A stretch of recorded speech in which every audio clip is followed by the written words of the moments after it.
Welcome, friend, to this peaceful journey through the mists of time, where we'll gently unfold one of history's most extraordinary tales.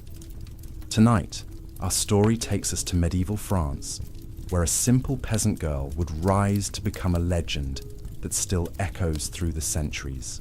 Whether you're settling in for the night or simply seeking a moment of tranquil reflection, I'm grateful you've chosen to spend this time with us. I'd love to know where you're listening from tonight.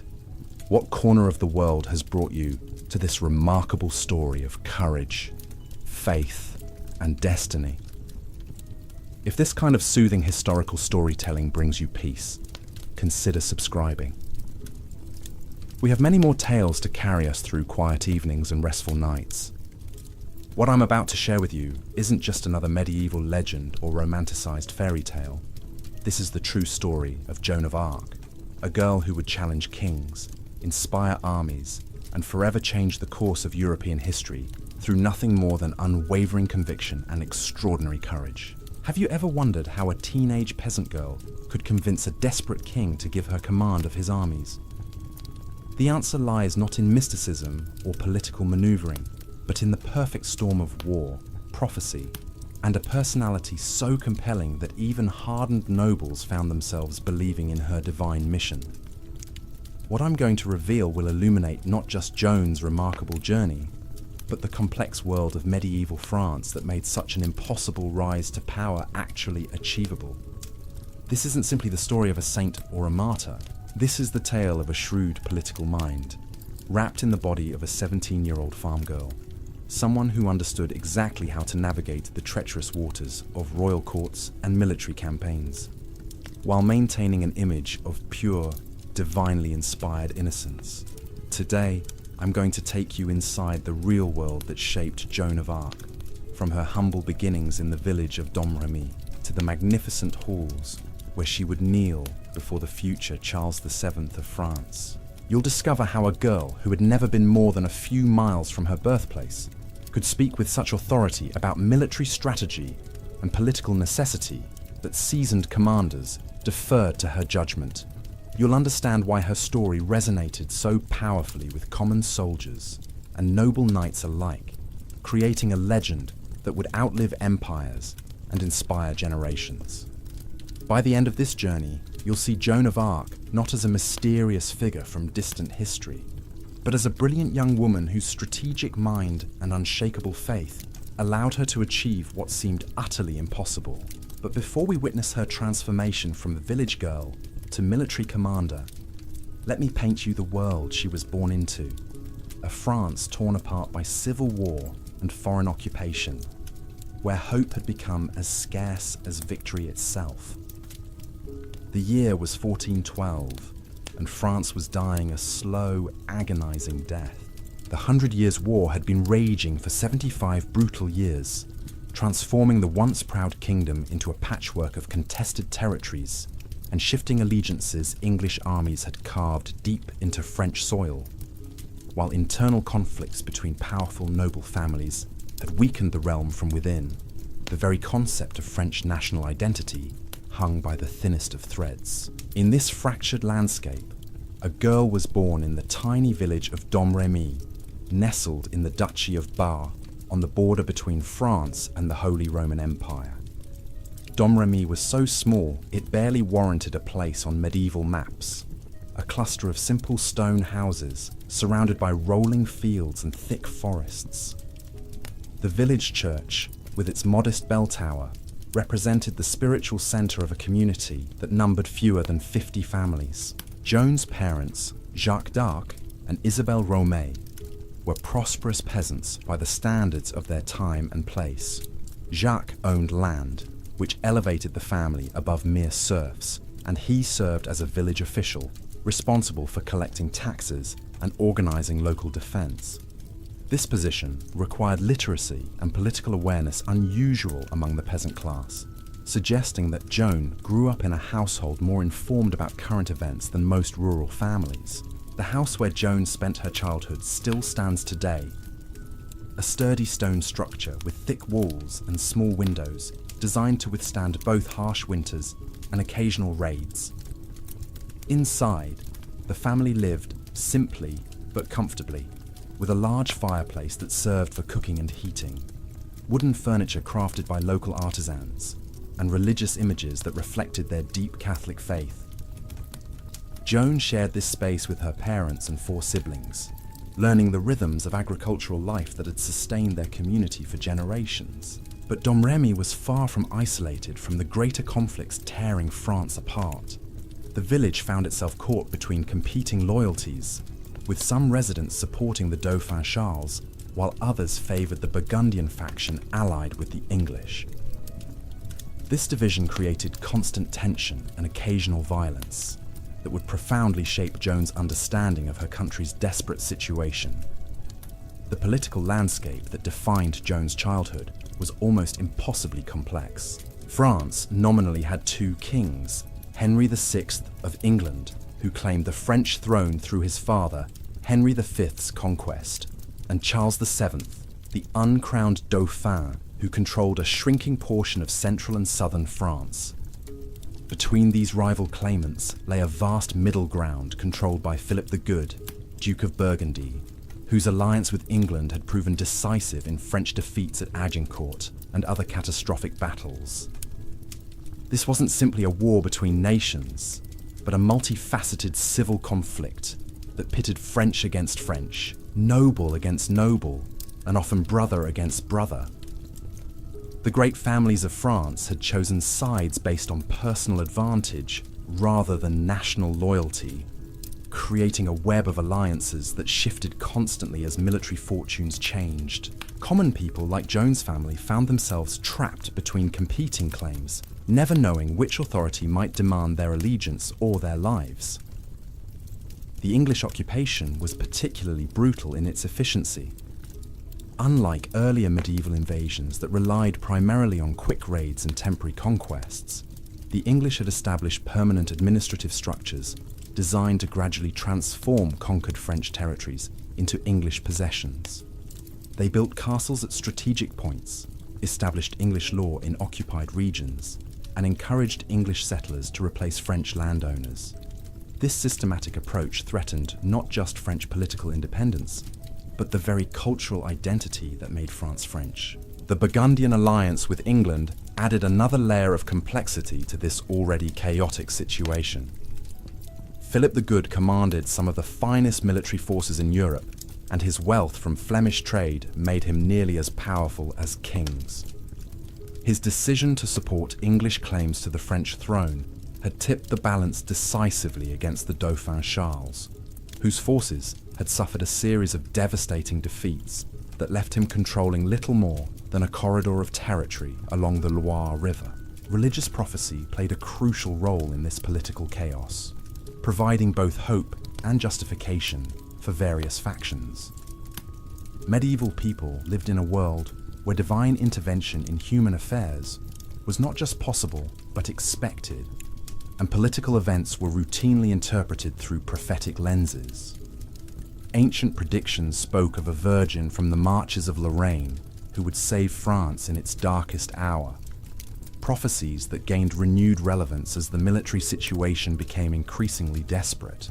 The prophecy most relevant to Joan's story came from Marie d'Avignon, a mystic who had supposedly predicted that France would be ruined by a woman and saved by a maiden from the borders of Lorraine. The first part of this prophecy was widely interpreted as referring to Queen Isabeau of Bavaria, whose alleged moral scandals and political machinations had contributed to French defeats. The second part remained unfulfilled, creating expectation for a female saviour who would reverse France's fortunes. These prophetic traditions weren't merely popular superstitions, but were taken seriously by educated nobles and clergy who understood their political implications. The idea that God might choose an unlikely instrument to accomplish his will resonated powerfully in a culture steeped in biblical stories of David defeating Goliath and other divine reversals of worldly expectations. When Joan eventually appeared claiming divine authorization for her mission, she wasn't introducing a foreign concept, but appealing to well-established patterns of thought about how God worked in history. Joan's early life unfolded against this backdrop of war, prophecy, and political fragmentation. She grew up hearing stories of French defeats and English atrocities, of noble betrayals and common people's sufferings. The village church served not just as a place of worship, but as a source of news from the outside world, where traveling priests shared information about military campaigns and political developments that directly affected local communities. The girl who would become Joan of Arc displayed unusual characteristics from an early age that set her apart from other peasant children. She was reportedly more devout than her peers, spending long hours in prayer and showing particular devotion to the Virgin Mary and various saints. This religiosity wasn't merely personal but had political dimensions, as Orthodox Catholic faith was associated with loyalty to the legitimate French monarchy against the schismatic English occupation. Joan's education, while limited by the standards of noble families, was remarkable for a peasant girl of her era. She learned to read, probably from her mother, and acquired enough theological knowledge to engage in sophisticated religious discussions. More importantly, she absorbed detailed information about contemporary political and military situations that most rural children would never encounter. Her father's position as a village official meant that the Dark household received regular updates about tax obligations, military requirements, and political developments that affected their community. The physical environment of Joan's childhood was simultaneously peaceful and threatening, beautiful and dangerous. The rolling hills and dense forests around Domremy provided a pastoral setting that might have seemed idyllic in peacetime, but war had transformed this landscape into a place of constant potential violence.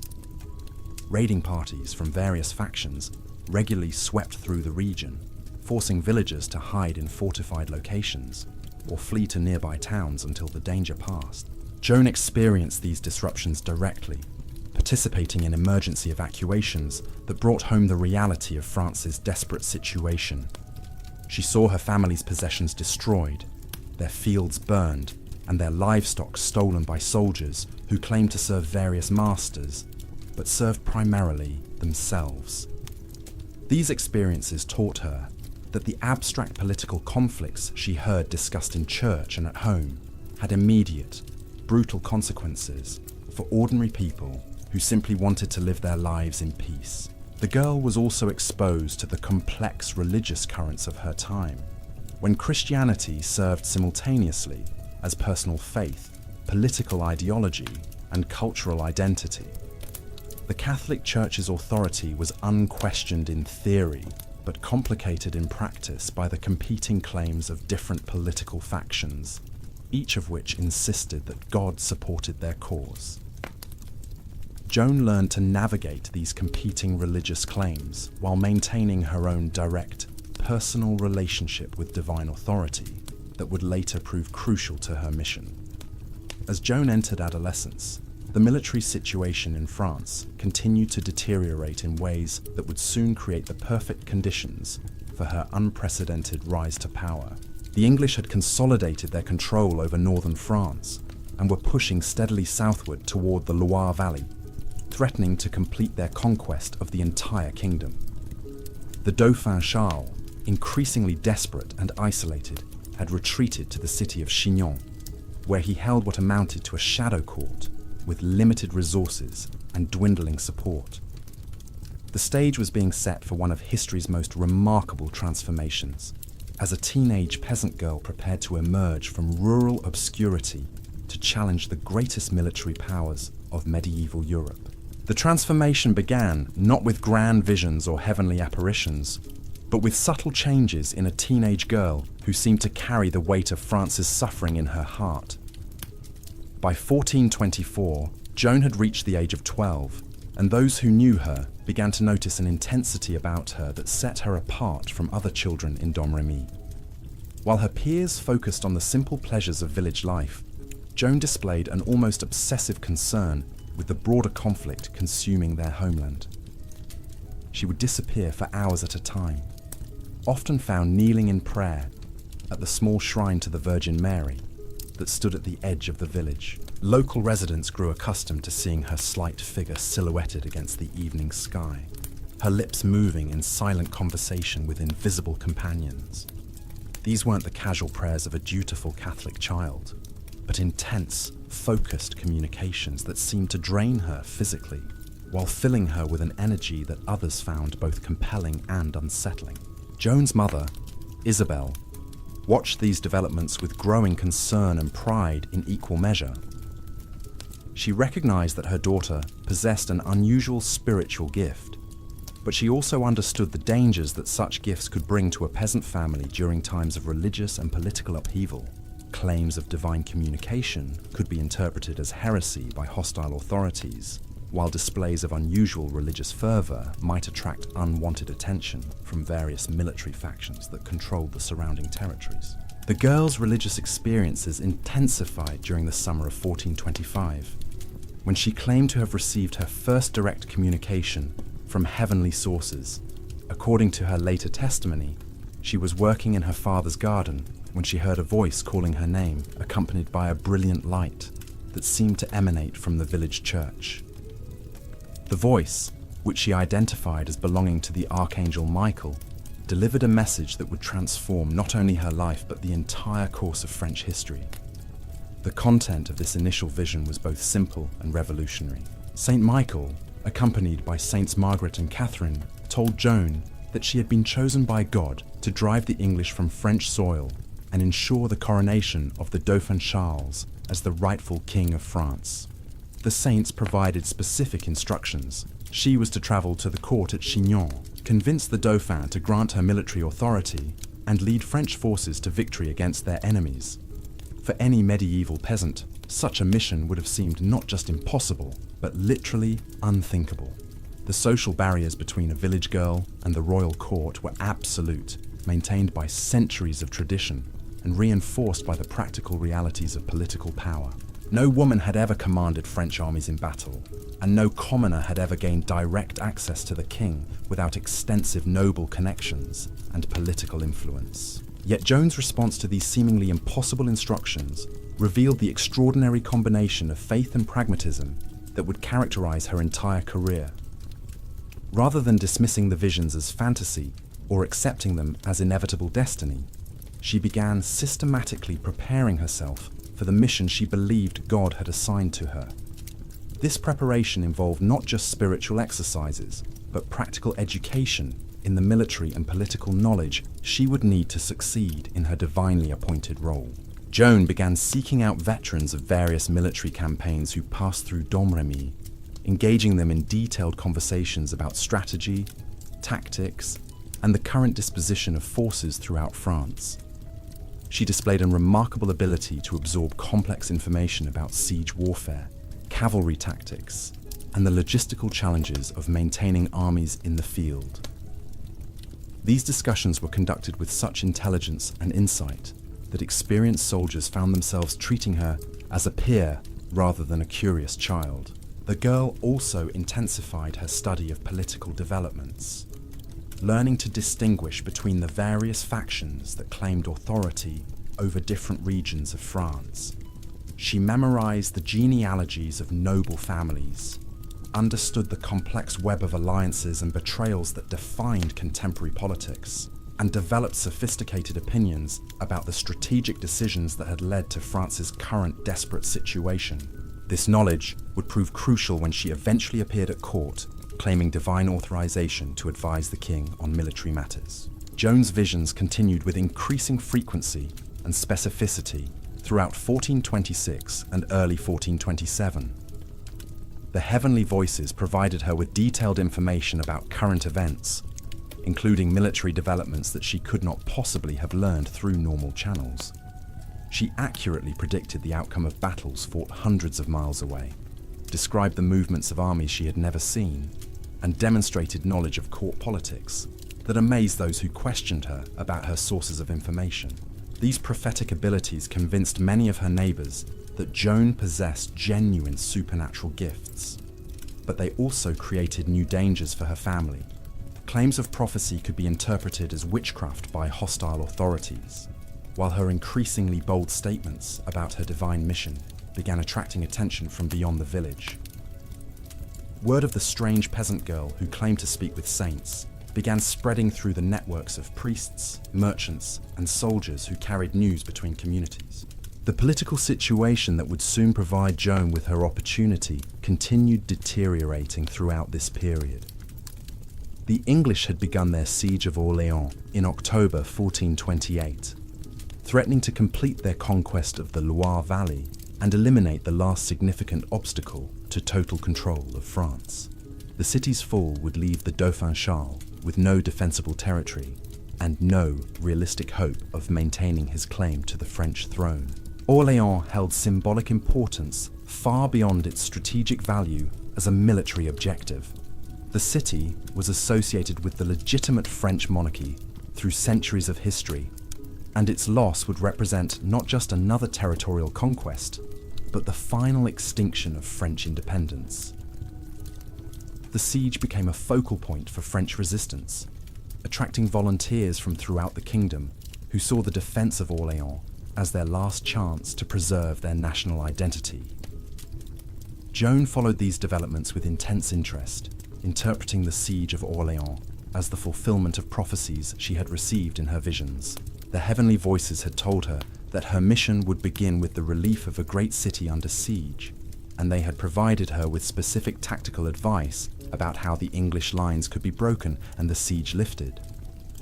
She began speaking openly about her intention to travel to the royal court and offer her services for the defense of Orléans. This declaration created a crisis within the Dark family, as Joan's parents recognized both the sincerity of her convictions and the enormous dangers involved in her proposed course of action. Her father, Jacques, was particularly opposed to any plan that would involve his daughter leaving the relative safety of their village to venture into the war-torn regions controlled by various military factions. He understood that a young peasant girl traveling alone would face threats not just from enemy soldiers, but from the bandits and mercenaries who preyed on travelers throughout the countryside. Joan's mother, Isabel, found herself torn between maternal concern and religious conviction. She had witnessed her daughter's spiritual experiences firsthand and could not deny their apparent authenticity, but she also understood the practical impossibilities involved in Joan's proposed mission.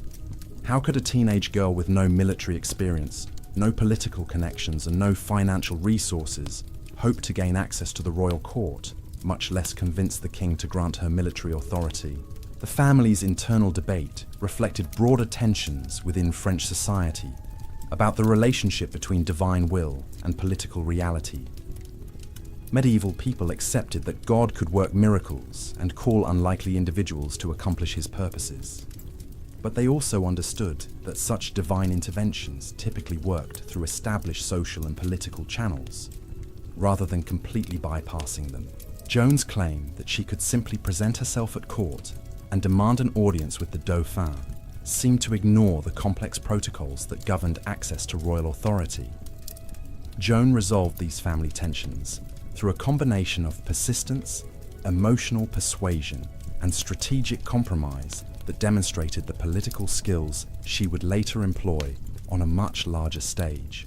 She agreed to delay her departure from Domremy until she had received additional confirmation of her divine mission.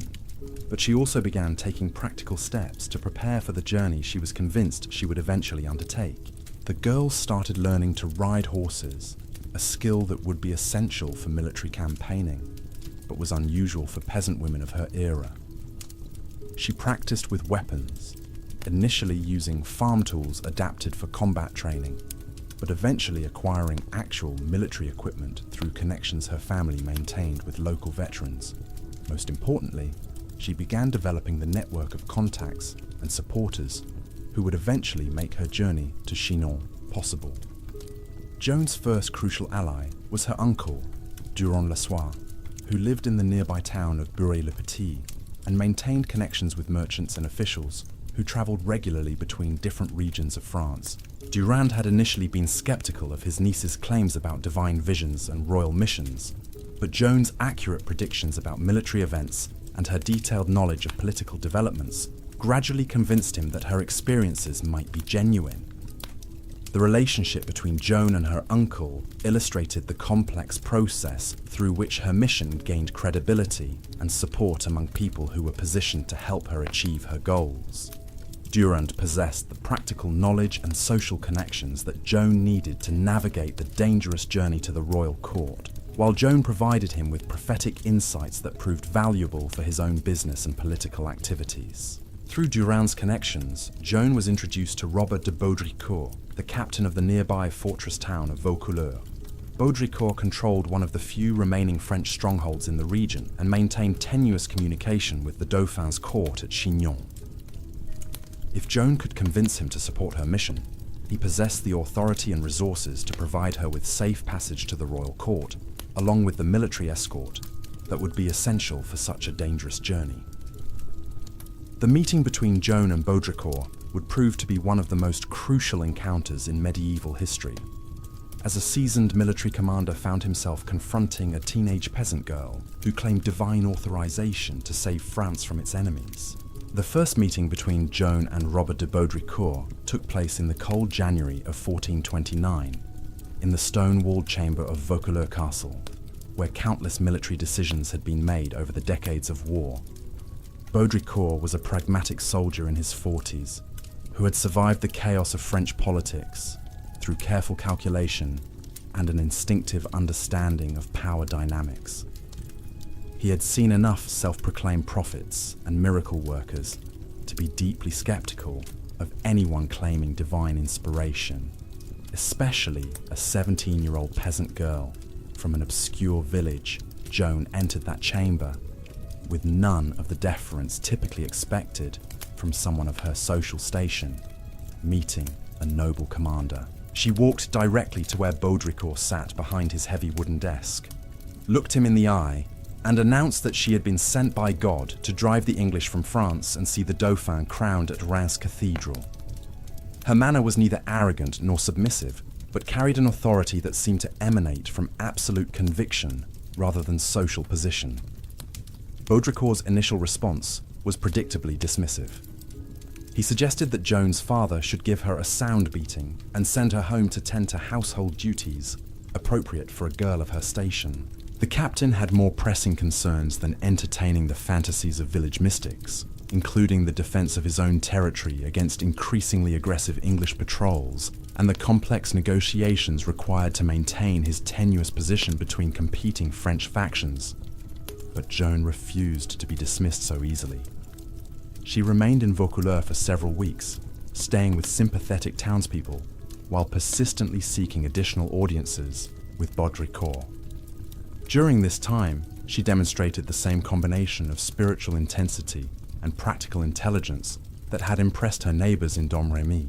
She accurately predicted military developments that Baudricourt later confirmed through his own intelligence networks, displayed detailed knowledge of political situations throughout France, and spoke about military strategy with insights that surprised experienced soldiers.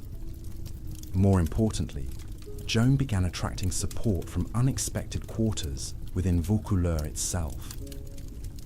Common soldiers and townspeople found themselves drawn to her message of divine deliverance and French restoration, while even some of Baudricourt's own officers began expressing interest in her claims. The girl possessed a charismatic presence that transcended social boundaries, making nobles and commoners alike feel that they were witnessing something extraordinary and historically significant. The turning point in Joan's relationship with Baudricourt came when she provided him with information about a significant French military defeat near Orléans that had occurred several days earlier but had not yet been reported through official channels. When messengers arrived confirming the accuracy of her intelligence, the captain began to reconsider his assessment of her capabilities and the potential authenticity of her divine mission. Baudricourt was not a particularly religious man, but he was an experienced judge of character who understood that Joan possessed qualities that might prove valuable regardless of the supernatural source of her knowledge. She displayed strategic thinking, political awareness, and leadership potential that could be useful in the desperate military situation facing French forces.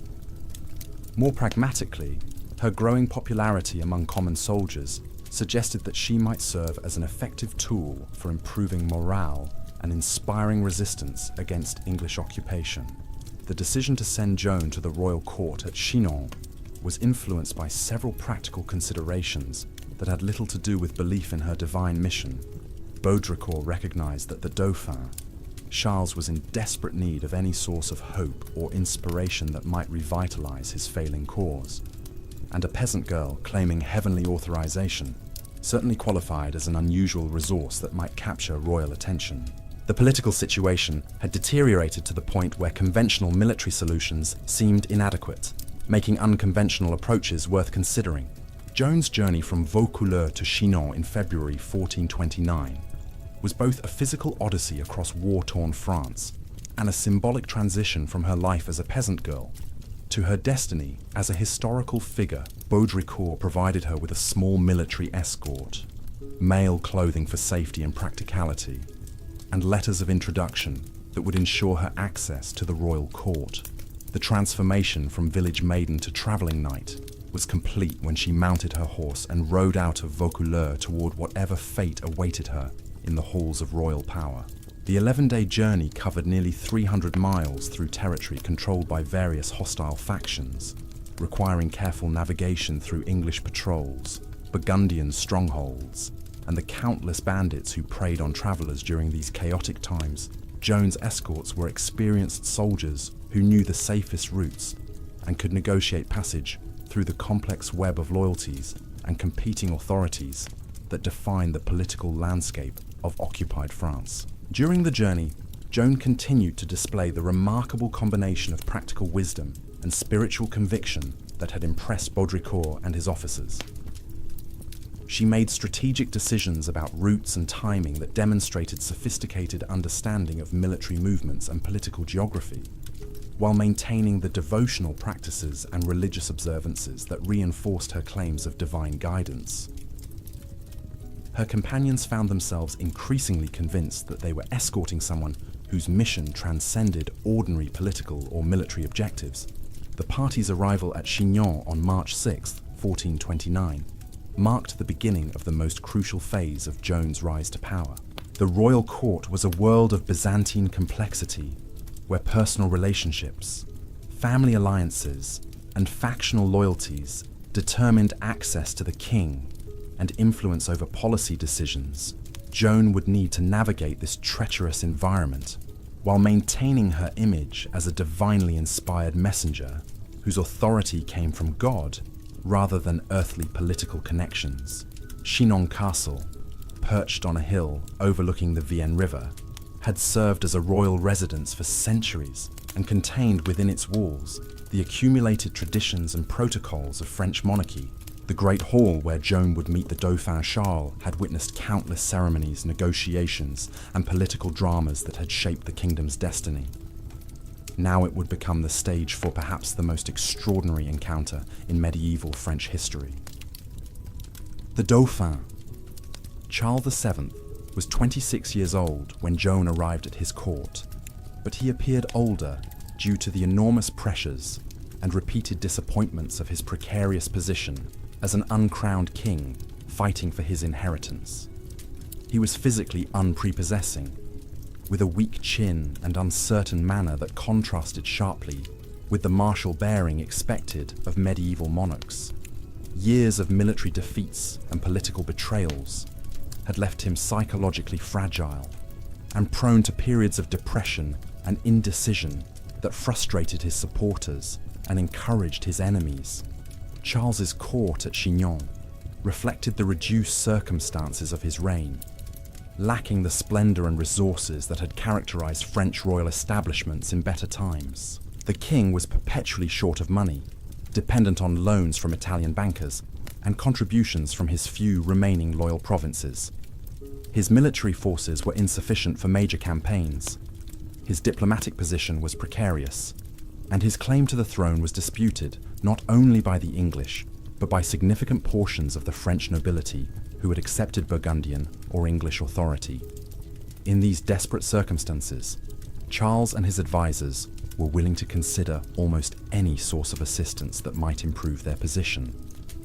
The arrival of a peasant girl claiming divine authorization to restore French fortunes was unusual, but no more unusual than many of the other desperate expedients they had already attempted.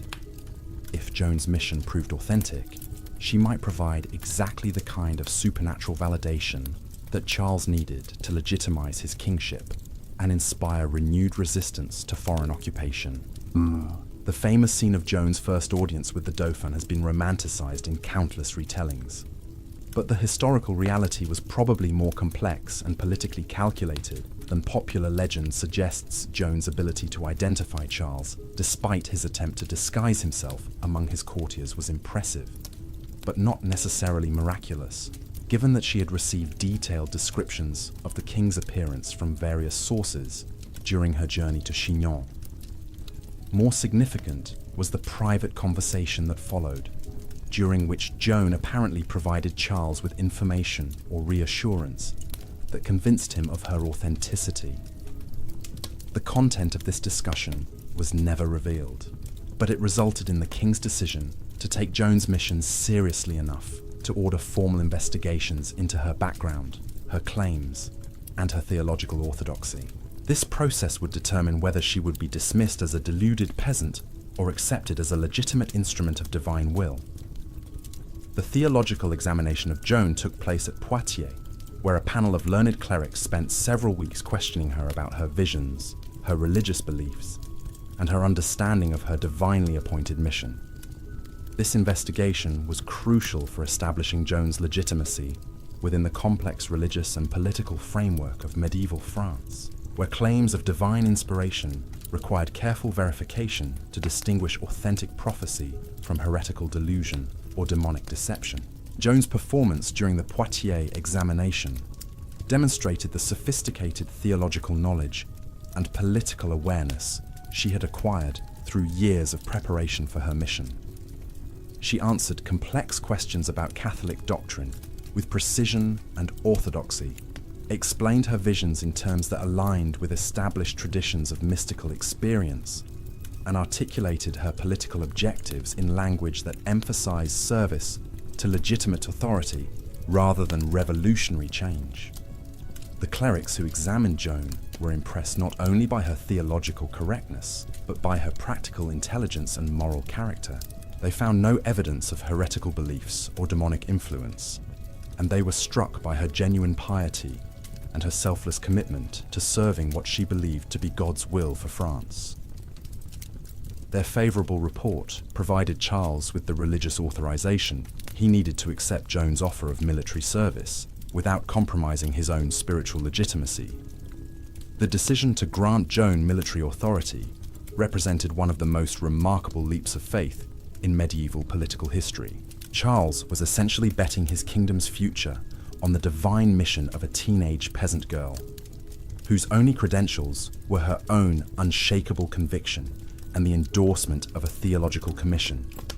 The precedent was unprecedented, the risks were enormous, and the potential for disaster was obvious to everyone involved. Yet the desperate military situation facing France made even such an extraordinary gamble seem reasonable compared to the alternative of inevitable defeat and national extinction. The siege of Orleans continued to tighten, threatening to eliminate the last major obstacle to complete English conquest of the kingdom. Conventional military approaches had failed repeatedly, leaving Charles with little choice but to embrace unconventional solutions that might somehow reverse the tide of defeat that had characterized his entire reign. Joan's appointment as a military commander required careful management of the complex political and social dynamics within the French army and nobility. She would need to work with experienced generals who had decades of military experience, gain the respect of professional soldiers who had fought in countless campaigns, and navigate the intricate web of personal relationships and factional loyalties that influenced all major military decisions. The solution devised by Charles and his advisors was to create a unique role for Joan that acknowledged her divine mission while integrating her into existing military command structures. She would serve as a spiritual leader and strategic advisor whose authority derived from her heavenly mandate, but she would work alongside experienced commanders whose tactical expertise would complement her prophetic insights. This arrangement allowed the court to embrace Joan's mission, while maintaining the practical military leadership necessary for effective campaigning. 2. The preparation for Joan's first military campaign involved not only strategic planning, but careful attention to the symbolic and psychological elements that would establish her authority and inspire French forces. She was provided with specially crafted armor that emphasized her unique status as a divinely appointed warrior, banners that proclaimed her religious mission, and a sword reportedly discovered through miraculous guidance that became one of the most famous weapons in medieval history. The sword that would become Joan's most treasured possession was discovered at the Church of Sainte Catherine de Fierbois, a site of pilgrimage dedicated to one of the saints who had appeared to her in visions. According to Joan's own account, her heavenly voices had told her exactly where to find this weapon, buried behind the altar in a location that no earthly person could have known. When the local priests excavated the spot she had indicated, they indeed found an ancient sword bearing 5 crosses etched into its blade, a weapon that seemed to pulse with sacred purpose. The discovery of this sword sent ripples of excitement and awe throughout the French court and army. Here was tangible proof that Joan's mission enjoyed divine favor, physical evidence that her visions were more than mere peasant fantasies. The weapon itself was beautiful in its simplicity, neither ornate nor jeweled like the ceremonial swords of great nobles, but possessing an understated elegance that seemed to embody the humble origins and sacred purpose of its destined wielder. When Joan first held the sword, witnesses reported that she wept with joy, recognizing in its weight and balance the instrument through which God intended her to restore France. The psychological impact of Joan's emergence as a military leader extended far beyond the immediate circle of the royal court. Word of the peasant girl who claimed divine authorization to drive out the English spread rapidly through the networks of merchants, priests, and soldiers who carried news across the war-torn landscape of France.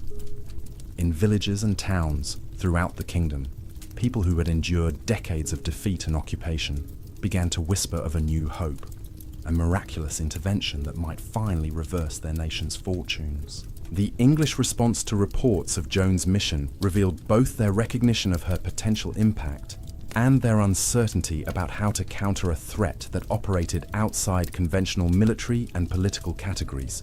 English commanders who had grown accustomed to defeating French armies through superior tactics and equipment found themselves confronting an enemy whose strength lay not in martial prowess, but in the intangible realm of morale and inspiration. How does one combat divine intervention with crossbows and siege engines? The Burgundian allies of the English were particularly troubled by Joan's emergence, as her message of French unity and divine purpose directly challenged the legitimacy of their collaboration with foreign occupiers. Duke Philip the Good had justified his alliance with England through complex arguments about dynastic rights and political necessity. But Joan's simple assertion that God supported French independence against all foreign invaders cut through these sophisticated rationalizations with devastating clarity. Her very existence posed uncomfortable questions about the morality of Frenchmen fighting alongside English armies against their own countrymen. Joan's preparation for her first military campaign involved intensive training in the practical aspects of medieval warfare that no amount of divine inspiration could replace. She learned to manage a war horse in combat conditions, to coordinate movements with other mounted soldiers, and to use her armor and weapons effectively in the chaos of battle. These skills required hours of daily practice under the guidance of experienced knights who gradually came to respect her dedication and natural ability. The transformation from village girl to military commander required Joan to master not only the physical demands of warfare, but the complex social protocols that governed interactions between nobles and commoners in medieval armies. She needed to learn when to assert her divine authority and when to defer to the expertise of professional soldiers, how to inspire common troops while maintaining the respect of aristocratic officers, and how to navigate the delicate balance between spiritual leadership and practical command responsibility. Her religious practices during this period reflected the unique nature of her mission, combining traditional Catholic devotions with the specific requirements of her role as a divinely appointed military leader. Joan attended Mass daily, spent long hours in prayer before battles, and maintained strict moral standards that set her apart from the often dissolute behavior typical of medieval military camps. She refused to tolerate blasphemy or immoral conduct among her followers, creating an atmosphere of religious discipline that many observers found both inspiring and intimidating. The banner that Joan carried into battle became one of the most recognizable symbols of French resistance during the final phase of the 100 Years' War. The white silk standard depicted Christ in majesty flanked by angels, with the words Jesus Maria prominently displayed as a declaration of the religious purpose that motivated her campaign. This banner served not only as a rallying point for French forces, but as a constant reminder that their struggle transcended mere political or territorial disputes to encompass fundamental questions about divine will and national destiny. Joan's insistence that she would carry her banner rather than wielding weapons in combat reflected her sophisticated understanding of the symbolic dimensions of medieval warfare. She recognized that her primary value to the French cause lay not in her personal martial skills, but in her ability to inspire and unite forces that had been demoralized by years of defeat.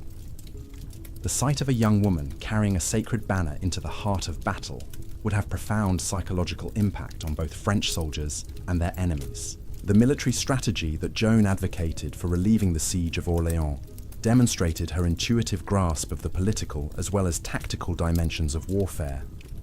Rather than attempting the cautious, indirect approaches favoured by French commanders who had grown accustomed to avoiding direct confrontation with English forces, Joan insisted on bold, aggressive action that would maximise the psychological impact of French successes while minimising the time available for English countermeasures. Her approach to military planning reflected the same combination of practical intelligence and divine inspiration that had characterised her rise to power. Joan claimed that her heavenly voices provided her with strategic guidance about enemy movements and tactical opportunities. But she also demonstrated sophisticated understanding of logistics, supply lines, and the complex factors that determined the success or failure of medieval military campaigns. This dual source of authority allowed her to propose strategies that seemed divinely inspired while remaining militarily sound. The army that gathered for the relief of Orléans represented a cross-section of French society united by Joan's message of national liberation and divine purpose. Professional soldiers who had fought in countless campaigns served alongside enthusiastic volunteers who had never held weapons before Joan's call to arms. Noble knights accustomed to commanding their social inferiors found themselves following the lead of a peasant girl whose authority derived from sources they could not fully understand but dared not question. The transformation of this diverse collection of individuals into an effective fighting force required Joan to exercise leadership skills that she had never needed in her village life, but seemed to possess through some combination of natural ability and divine guidance. She learned to balance the competing demands of different social groups within her army, to manage the practical challenges of feeding and equipping thousands of soldiers, and to maintain the spiritual focus that gave meaning to their shared mission. The march toward Orléans in April 1429 was more than a military movement. It was a pilgrimage toward what Joan and her followers believed would be the first decisive victory in France's liberation from foreign occupation. The army moved with a sense of sacred purpose that transformed routine military procedures into religious rituals, creating an atmosphere of expectation and determination that had been absent from French campaigns for decades. Joan's behavior during the approach to Orléans revealed the complex interplay between her roles as military commander and spiritual leader. She insisted on maintaining strict religious discipline within her forces, while also demonstrating the practical military knowledge necessary to coordinate movements, manage supplies, and prepare for the complex siege operations that would be required to break the English blockade of the city. Her ability to seamlessly integrate these different aspects of leadership convinced even skeptical observers that they were witnessing something unprecedented in medieval warfare. The city of Orléans itself had become a symbol of French resistance, whose importance extended far beyond its strategic value as a military objective. Located on the Loire River at a crucial crossing point, Orléans controlled access to the heart of France and served as the key to the Dauphin's remaining territories. The city's fall would have eliminated the last significant obstacle to complete English conquest, while its successful defense might provide the foundation for a broader French counter-offensive. The siege had dragged on for months, with English forces gradually tightening their blockade while the city's defenders grew increasingly desperate for relief. The arrival of Joan's army represented not only military reinforcement, but a psychological turning point that would determine whether the siege became another English victory or the beginning of France's miraculous recovery. Everything that Joan had worked toward, everything she had sacrificed and risked, would be tested in the battles that lay ahead.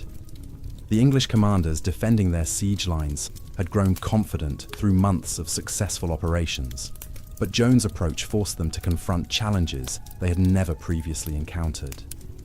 How could experienced military professionals prepare for an enemy whose strategies were supposedly dictated by divine revelation?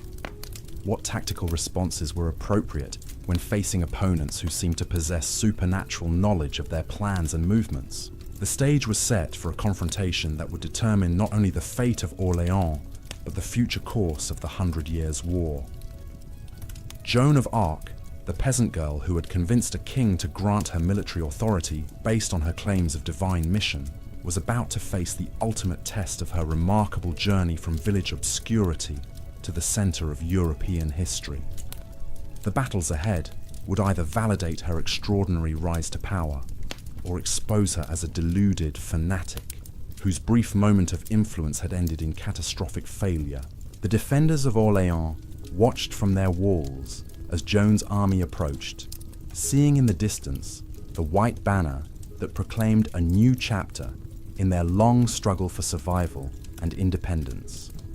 After months of siege and deprivation, after years of defeat and despair, the people of France were about to discover whether their prayers for deliverance had finally been answered through the most unlikely instrument imaginable, a 17-year-old girl who claimed to speak with the voices of saints and angels. The English had never faced anything quite like the force that approached their siege lines on April 29th, 1429.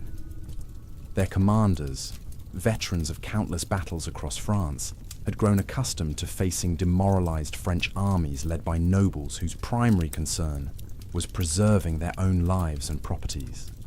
But the army advancing toward Orléans moved with a different energy entirely, a sense of purpose that seemed to radiate from the white banner carried at its head by a figure whose very presence defied every assumption about medieval warfare.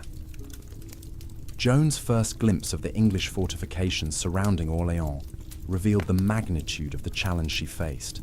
The siege works were extensive and sophisticated, representing months of engineering effort by some of the most experienced military engineers in Europe. Stone bastions protected key positions, wooden palisades connected fortified camps, and carefully positioned artillery commanded the approaches to the city.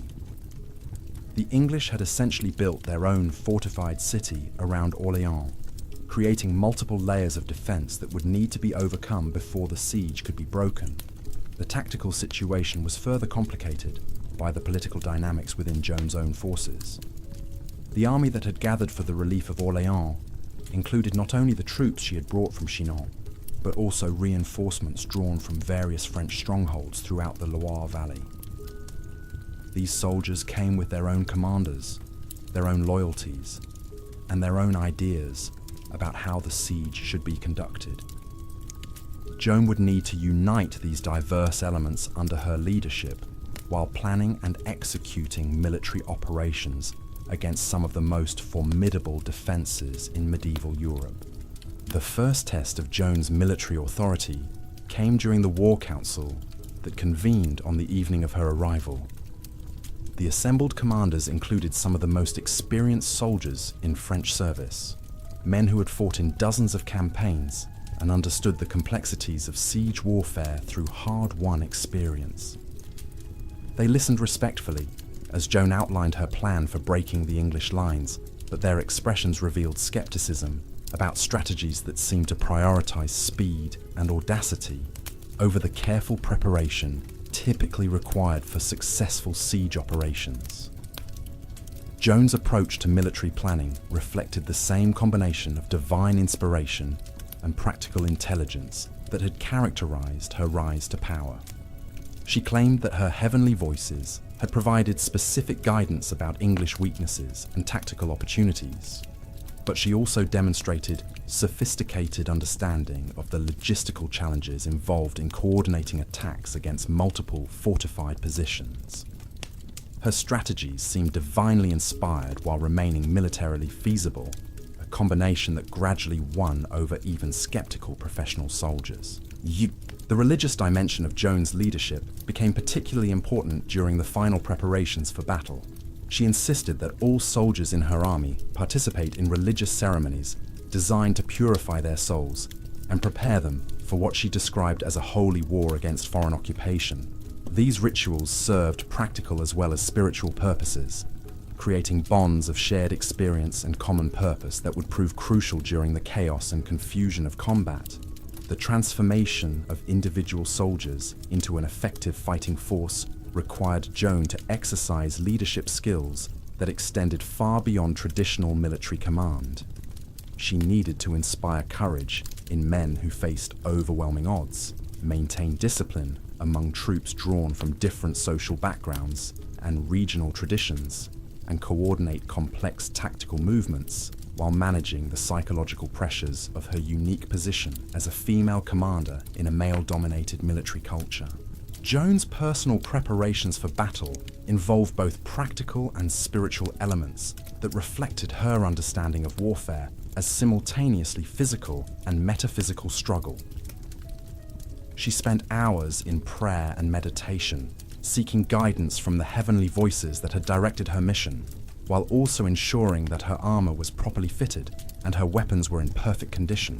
The sword from Sainte Catherine de Fierbois required careful maintenance, as did the other pieces of military equipment that would determine her effectiveness in combat.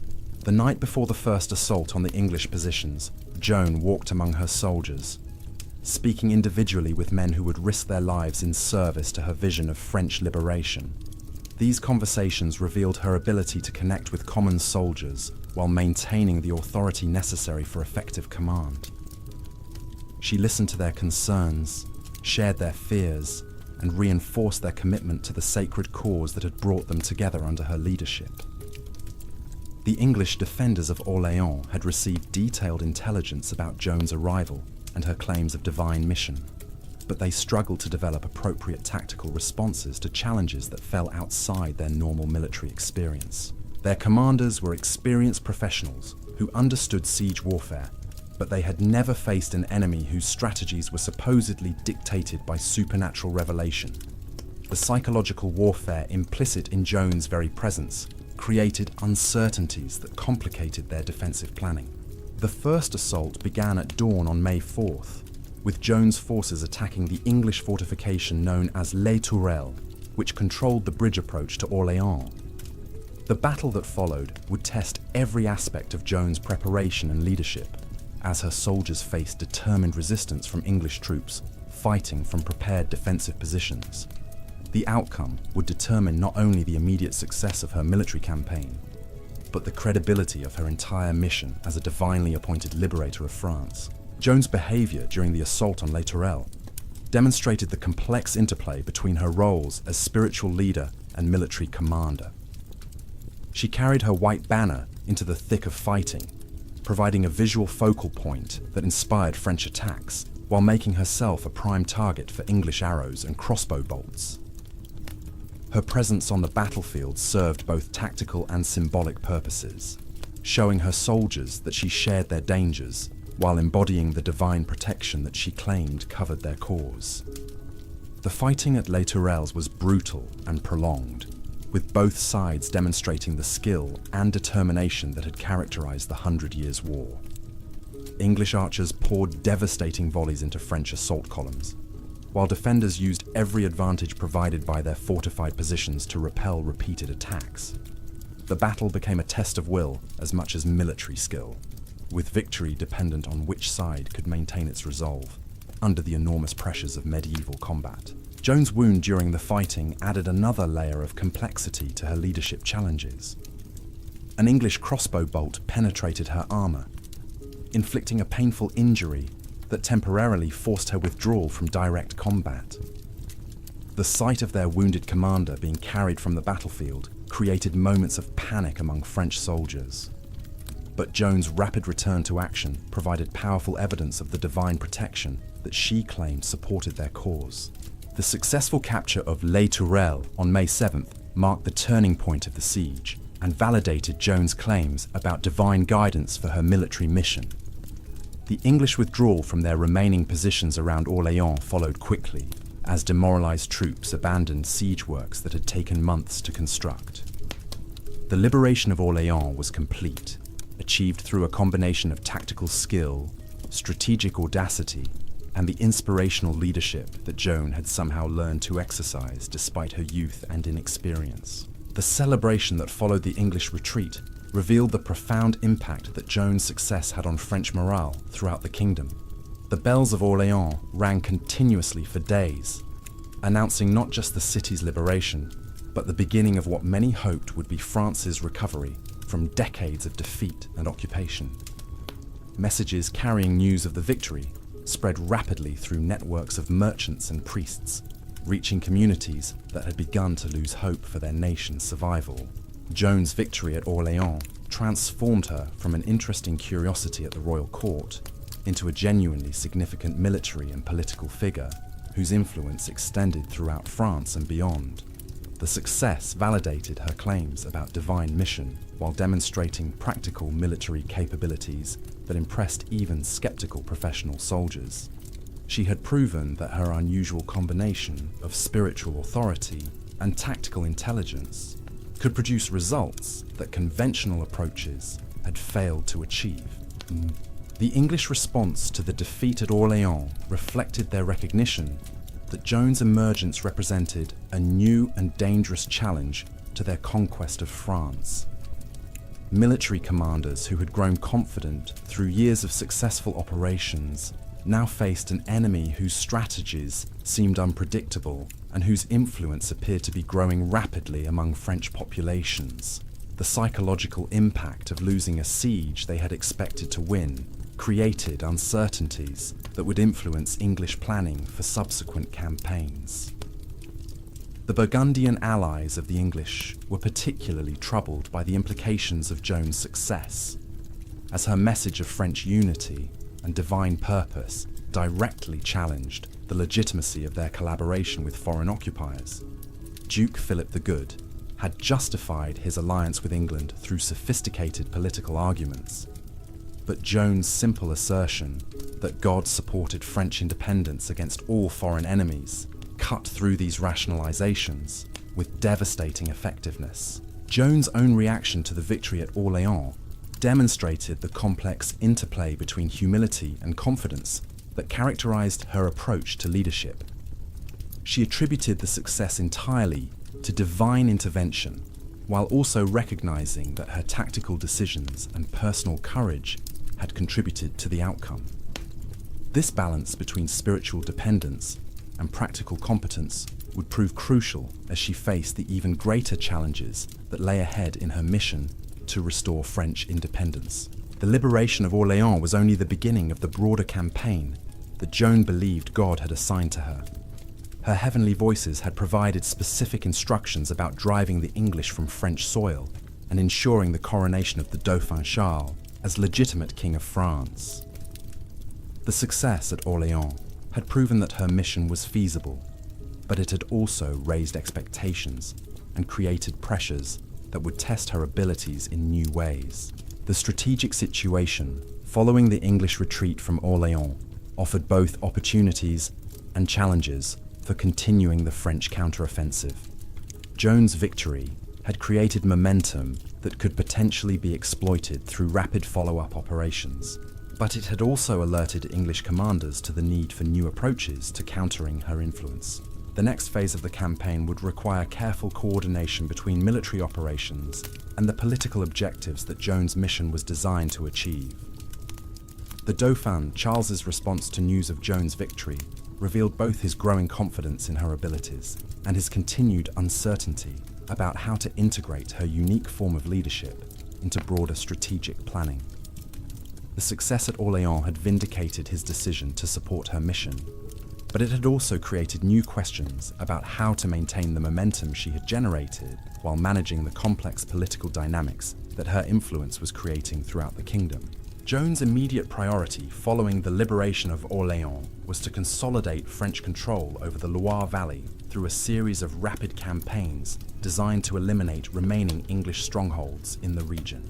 This strategy reflected her understanding that military victories needed to be followed quickly by political consolidation to prevent enemy forces from regrouping and launching counteroffensives. The heavenly voices that guided her mission had apparently provided specific guidance about the sequence of operations necessary to achieve lasting success. The series of victories that followed Orléans demonstrated Joan's ability to adapt her leadership style to different tactical situations while maintaining the spiritual focus that gave meaning to French resistance. The capture of Jargeau, Meung-sur-Loire, and Beaugency required different approaches than the siege operations at Orléans, but Joan's combination of divine inspiration and practical military intelligence proved effective in each case. The English commanders who faced Joan during this period found themselves dealing with challenges that fell outside their normal military experience. Her apparent ability to predict their movements and exploit their weaknesses created psychological pressures that complicated their tactical planning, while her influence on French morale made their own soldiers increasingly uncertain about the ultimate outcome of the war. The culmination of Joan's Loire Valley campaign came with the Battle of Patay on June 18, 1429, where French forces under her influence achieved one of the most decisive victories of the entire Hundred Years' War. The battle demonstrated Joan's evolution from inspirational leader to accomplished military strategist, as her forces used superior intelligence and tactical coordination to achieve overwhelming victory against a larger English army. The aftermath of Patay effectively ended English control over central France and created the conditions necessary for Joan to pursue the next phase of her divine mission. The coronation of the Dauphin Charles at Reims Cathedral, which her heavenly voices had identified as essential for legitimizing French resistance, now became a realistic objective rather than an impossible dream. The teenage peasant girl who had convinced a king to grant her military authority had transformed the strategic situation in ways that would influence European politics for generations.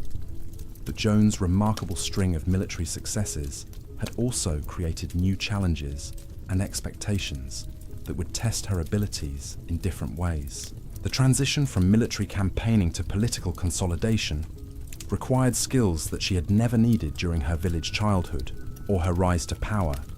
The girl who had mastered the complexities of siege warfare and battlefield command would now need to navigate the even more treacherous world of royal ceremony and diplomatic negotiation. The road to Reims lay open before Joan's victorious army, but the journey would require her to demonstrate that her extraordinary combination of divine inspiration and practical intelligence could achieve political objectives as effectively as it had accomplished military ones. The coronation that her heavenly voices had commanded would either complete the first phase of her mission to restore French independence or expose the limitations of even the most remarkable individual leadership in the face of entrenched political and social forces. The French army that marched toward Reims in the summer of 1429 carried with it the hopes and expectations of the entire nation that had begun to believe that miraculous deliverance from foreign occupation might actually be possible. Joan rode at the head of this force, her white banner proclaiming the divine purpose that had transformed her from village girl to national savior, preparing to witness the fulfillment of prophecies that had sustained French resistance through the darkest years of defeat and despair. The journey to Reims became a triumphal procession through a countryside that had forgotten what French victory looked like. Town after town opened their gates without resistance, their inhabitants pouring into the streets to witness the passage of the peasant girl whose banner had broken English power along the Loire. Joan rode through this transformed landscape with the same composed dignity that had impressed the royal court, acknowledging the cheers of crowds while maintaining focus on the sacred ceremony that awaited her at the ancient cathedral where French kings had been crowned for 7 centuries. The political implications of this march extended far beyond its immediate military significance. Each town that submitted to Joan's army was making a calculated decision about which side would ultimately prevail in the long struggle for France. The momentum generated by her victories had created a psychological shift that influenced nobles, merchants, and common people throughout the kingdom. Allegiances that had seemed fixed for decades suddenly became fluid, as communities reconsidered their loyalties in light of what appeared to be divine intervention in human affairs. The English response to Joan's advance toward Reims revealed their growing uncertainty about how to counter an enemy whose influence seemed to transcend conventional military calculations. Their commanders had expected to face the usual patterns of medieval warfare, with predictable siege operations and cautious maneuvering between fortified positions. Instead, they found themselves confronting rapid movements and bold strategies that seemed to anticipate their own tactical decisions while exploiting weaknesses they hadn't recognized in their own defensive arrangements. The Burgundian position became increasingly precarious as Joan's army approached territories where Duke Philip's authority depended on his alliance with English forces. The Duke faced a painful choice between maintaining his profitable partnership with foreign occupiers and acknowledging the growing evidence that God might indeed support French independence. His soldiers and subjects were beginning to question whether their loyalty should remain with a leader who fought alongside enemies of their homeland against what appeared to be divinely sanctioned liberation. Joan's approach to managing the political complexities of her march demonstrated the sophisticated understanding of human nature that had enabled her remarkable rise to power. She offered generous terms to towns that submitted peacefully, while making clear that resistance would be met with the full force of an army that believed it was carrying out God's will. This combination of mercy and determination proved remarkably effective at encouraging cooperation from communities that had grown weary of the endless conflicts that had devastated their territories for generations. The religious dimension of the journey to Reims took on increasing importance as the army moved deeper into territory that had been under foreign control. Joan insisted on conducting elaborate ceremonies at every cathedral and shrine along their route, using these occasions to reinforce the sacred nature of their mission, while demonstrating that French liberation was restoring proper religious observance to lands that had been corrupted by foreign occupation. These rituals served both spiritual and political purposes, creating bonds of shared faith that transcended regional and social divisions. The transformation of the Dauphin. Charles during this period reflected the profound psychological impact that Joan's successes were having on everyone associated with her mission. The uncertain, melancholy prince who had granted her military authority was gradually developing the confidence and bearing appropriate to a legitimate king. Joan's insistence that he would be crowned at Reims had provided him with a concrete goal that gave meaning to struggles that had previously seemed hopeless. Charles's preparations for his coronation required careful attention to the ceremonial details that would legitimize his kingship in the eyes of both French subjects and foreign observers.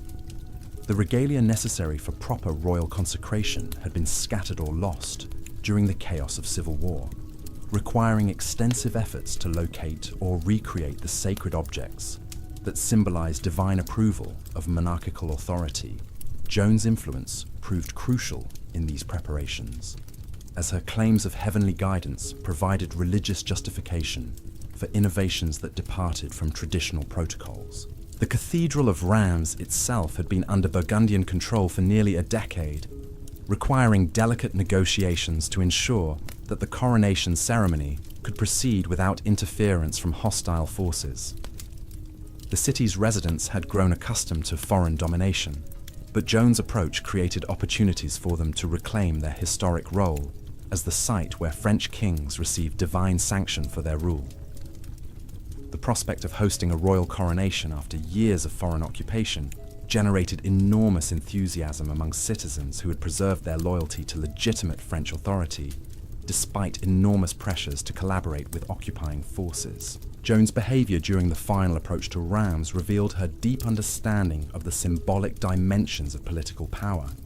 She positioned herself not as a conqueror demanding submission, but as a liberator restoring natural order to territories that had been artificially separated from their rightful sovereign. Her army entered the city not as invaders, but as pilgrims, arriving at a sacred destination, where divine will would be manifested through ancient religious ceremony. The coronation of Charles VII on July 17, 1429, represented the culmination of everything Joan had worked toward since her first visions in the garden at Domremy. She stood beside the altar in Reims Cathedral, her white banner displaying the sacred symbols that had guided her mission, watching as the Archbishop anointed the man she had convinced to claim his divine right to rule France. The ceremony transformed the uncertain Dauphin into a legitimate king while validating Joan's claims about her heavenly mandate to restore French independence. The religious significance of the coronation extended beyond its immediate political implications to encompass fundamental questions about divine involvement in human affairs. The ancient ritual of royal consecration proclaimed that God had chosen Charles VII to rule France. But Joan's role in making the ceremony possible suggested that divine will could work through the most unlikely human instruments. The teenage peasant girl who had claimed to speak with saints and angels had somehow orchestrated events that fulfilled prophecies and restored sacred traditions that foreign occupation had interrupted. The international response to Charles's coronation revealed the broader European implications of Joan's remarkable achievements. Foreign courts that had grown accustomed to treating the English king as the legitimate ruler of France now faced difficult decisions about diplomatic recognition and political relationships. The ceremony at Reims had created a new reality that would influence alliance systems and trade relationships throughout Europe for decades to come. Joan's position, following the coronation, was both elevated and complicated by the success of her mission. She had achieved the primary objective that her heavenly voices had assigned to her. But the completion of this divine mandate raised questions about her future role in French politics and military affairs. The girl who had gained authority through claims of supernatural guidance would now need to navigate the complex transition from prophetic leader to established political figure. The newly crowned King Charles VII faced his own challenges in managing the aftermath of his coronation. Joan's influence had been crucial in making his kingship possible, but her unconventional background and extraordinary claims created potential problems for a monarch who needed to establish credibility with traditional power structures throughout France and Europe. The relationship between the king and the peasant girl who had made his crown possible would require careful management to avoid conflicts that might undermine the achievements they had accomplished together. The English response to the coronation at Reims was swift and desperate, as their commanders recognized that Joan's success had fundamentally altered the strategic situation in France. The ceremony had provided Charles VII with religious legitimacy that would make it much more difficult for English forces to maintain their occupation of French territories, local populations that had reluctantly accepted foreign rule, while the legitimate king remained uncrowned, now had powerful reasons to support resistance activities against what had become clearly illegitimate occupation. The military campaigns that followed the coronation revealed both the continued effectiveness of Joan's leadership and the growing sophistication of English countermeasures designed to limit her influence. Her opponents had learned from their defeats during the Loire Valley campaign and were developing new tactics specifically intended to neutralize the advantages that her unique form of leadership had provided to French forces. The teenage commander, who had achieved seemingly impossible victories, would now face enemies who understood her methods and were prepared to counter them. The siege of Compiègne in the spring of 1430 created the conditions that would ultimately determine Joan's fate. The strategic importance of the city located on a crucial river crossing north of Paris, made it a natural target for English forces seeking to reverse their recent losses. The battle for Compiègne would test Joan's military skills against enemies who had adapted their tactics to account for her previous successes, while fighting in circumstances that limited her ability to employ the rapid, aggressive strategies that had proven so effective during earlier campaigns. Joan's capture on May 23, 1430, during a sortie from Compiègne, marked the end of her active military career and the beginning of a new phase of her story that would transform her from successful commander into legendary martyr, the girl who had convinced a king to grant her military authority, who had broken English power along the Loire Valley, and who had made possible the coronation at Reims, now found herself a prisoner of the Burgundian forces that had allied themselves with foreign occupiers against their own countrymen. The circumstances of Joan's capture reflected both the military realities of medieval warfare and the personal courage that had characterized her entire remarkable career. She was taken while fighting a rearguard action designed to protect French forces retreating into Compiègne, demonstrating the same willingness to share dangers with common soldiers that had made her such an effective leader.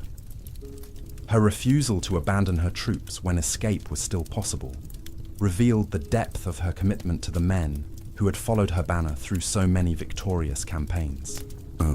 The political implications of Joan's capture extended far beyond its immediate military significance to influence diplomatic relationships and strategic planning throughout Europe. The Burgundians who held her prisoner faced complex decisions about how to handle a captive whose status transcended normal categories of military and political authority.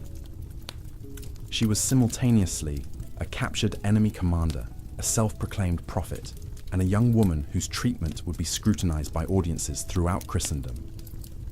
The English eagerness to acquire custody of Joan revealed their recognition that her continued existence posed ongoing threats to their position in France, even while she remained imprisoned.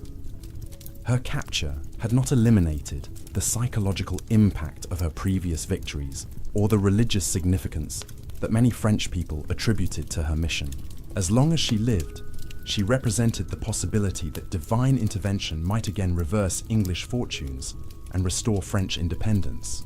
The negotiations surrounding Joan's transfer to English custody demonstrated the complex intersection of medieval law, political necessity, and religious authority that would determine her ultimate fate. The financial arrangements required substantial payments that reflected her perceived value as a political prisoner, while the legal justifications for her trial required careful construction of charges that would legitimize her execution while avoiding the appearance of martyring a genuine saint. The journey to Rouen, where Joan would face the tribunal that would determine her fate, marked the beginning of the final phase of her extraordinary story. The city that would become the site of her trial and execution was a stronghold of English power in Normandy, chosen specifically to ensure that the proceedings would be conducted under circumstances favourable to achieving the verdict that English political and military authorities desperately needed to obtain. Joan's imprisonment in Rouen Castle placed her in the custody of enemies who understood that her influence extended far beyond her immediate military capabilities to encompass religious and political dimensions that threatened the entire foundation of English rule in France. The girl who had emerged from rural obscurity to challenge the greatest powers of medieval Europe would now face the ultimate test of the faith and courage that had sustained her through her remarkable rise to historical significance. The stone walls of her prison cell could contain her physical presence, but they could not eliminate the impact she had already made on the course of European history. The teenage peasant who had convinced a king, inspired armies, and restored the crown of France to its rightful heir had achieved immortality through deeds that would echo through the centuries, long after her captors had been forgotten by history.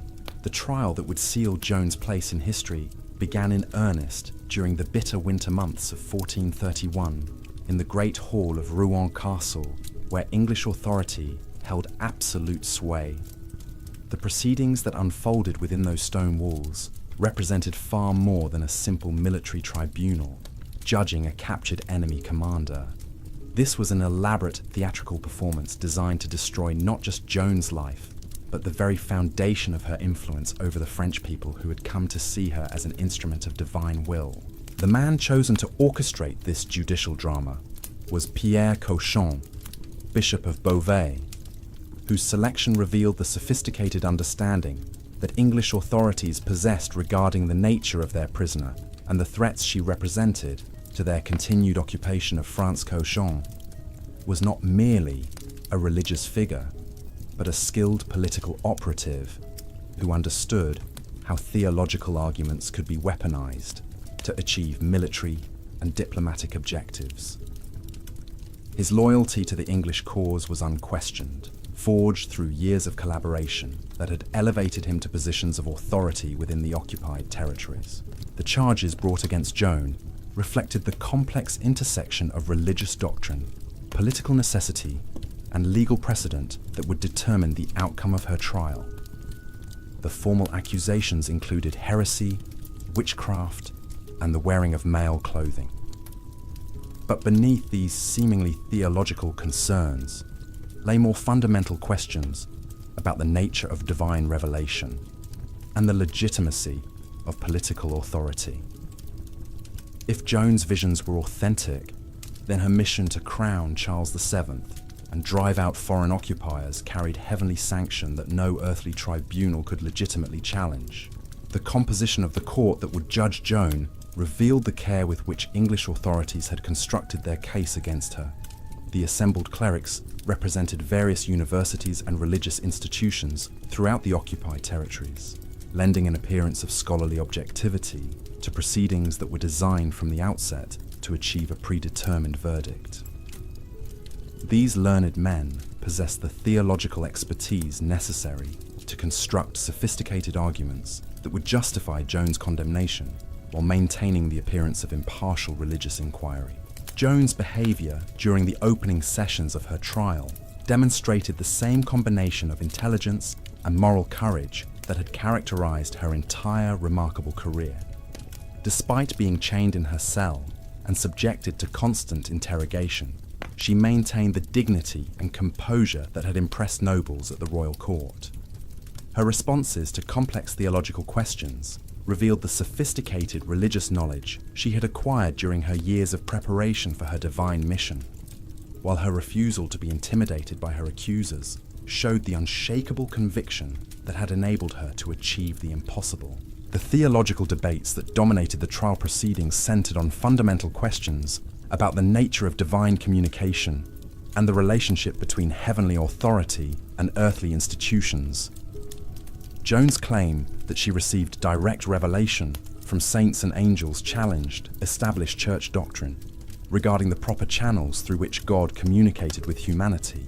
Her insistence that her heavenly voices took precedence over the authority of earthly religious leaders struck at the very foundation of ecclesiastical power structures that her judges represented.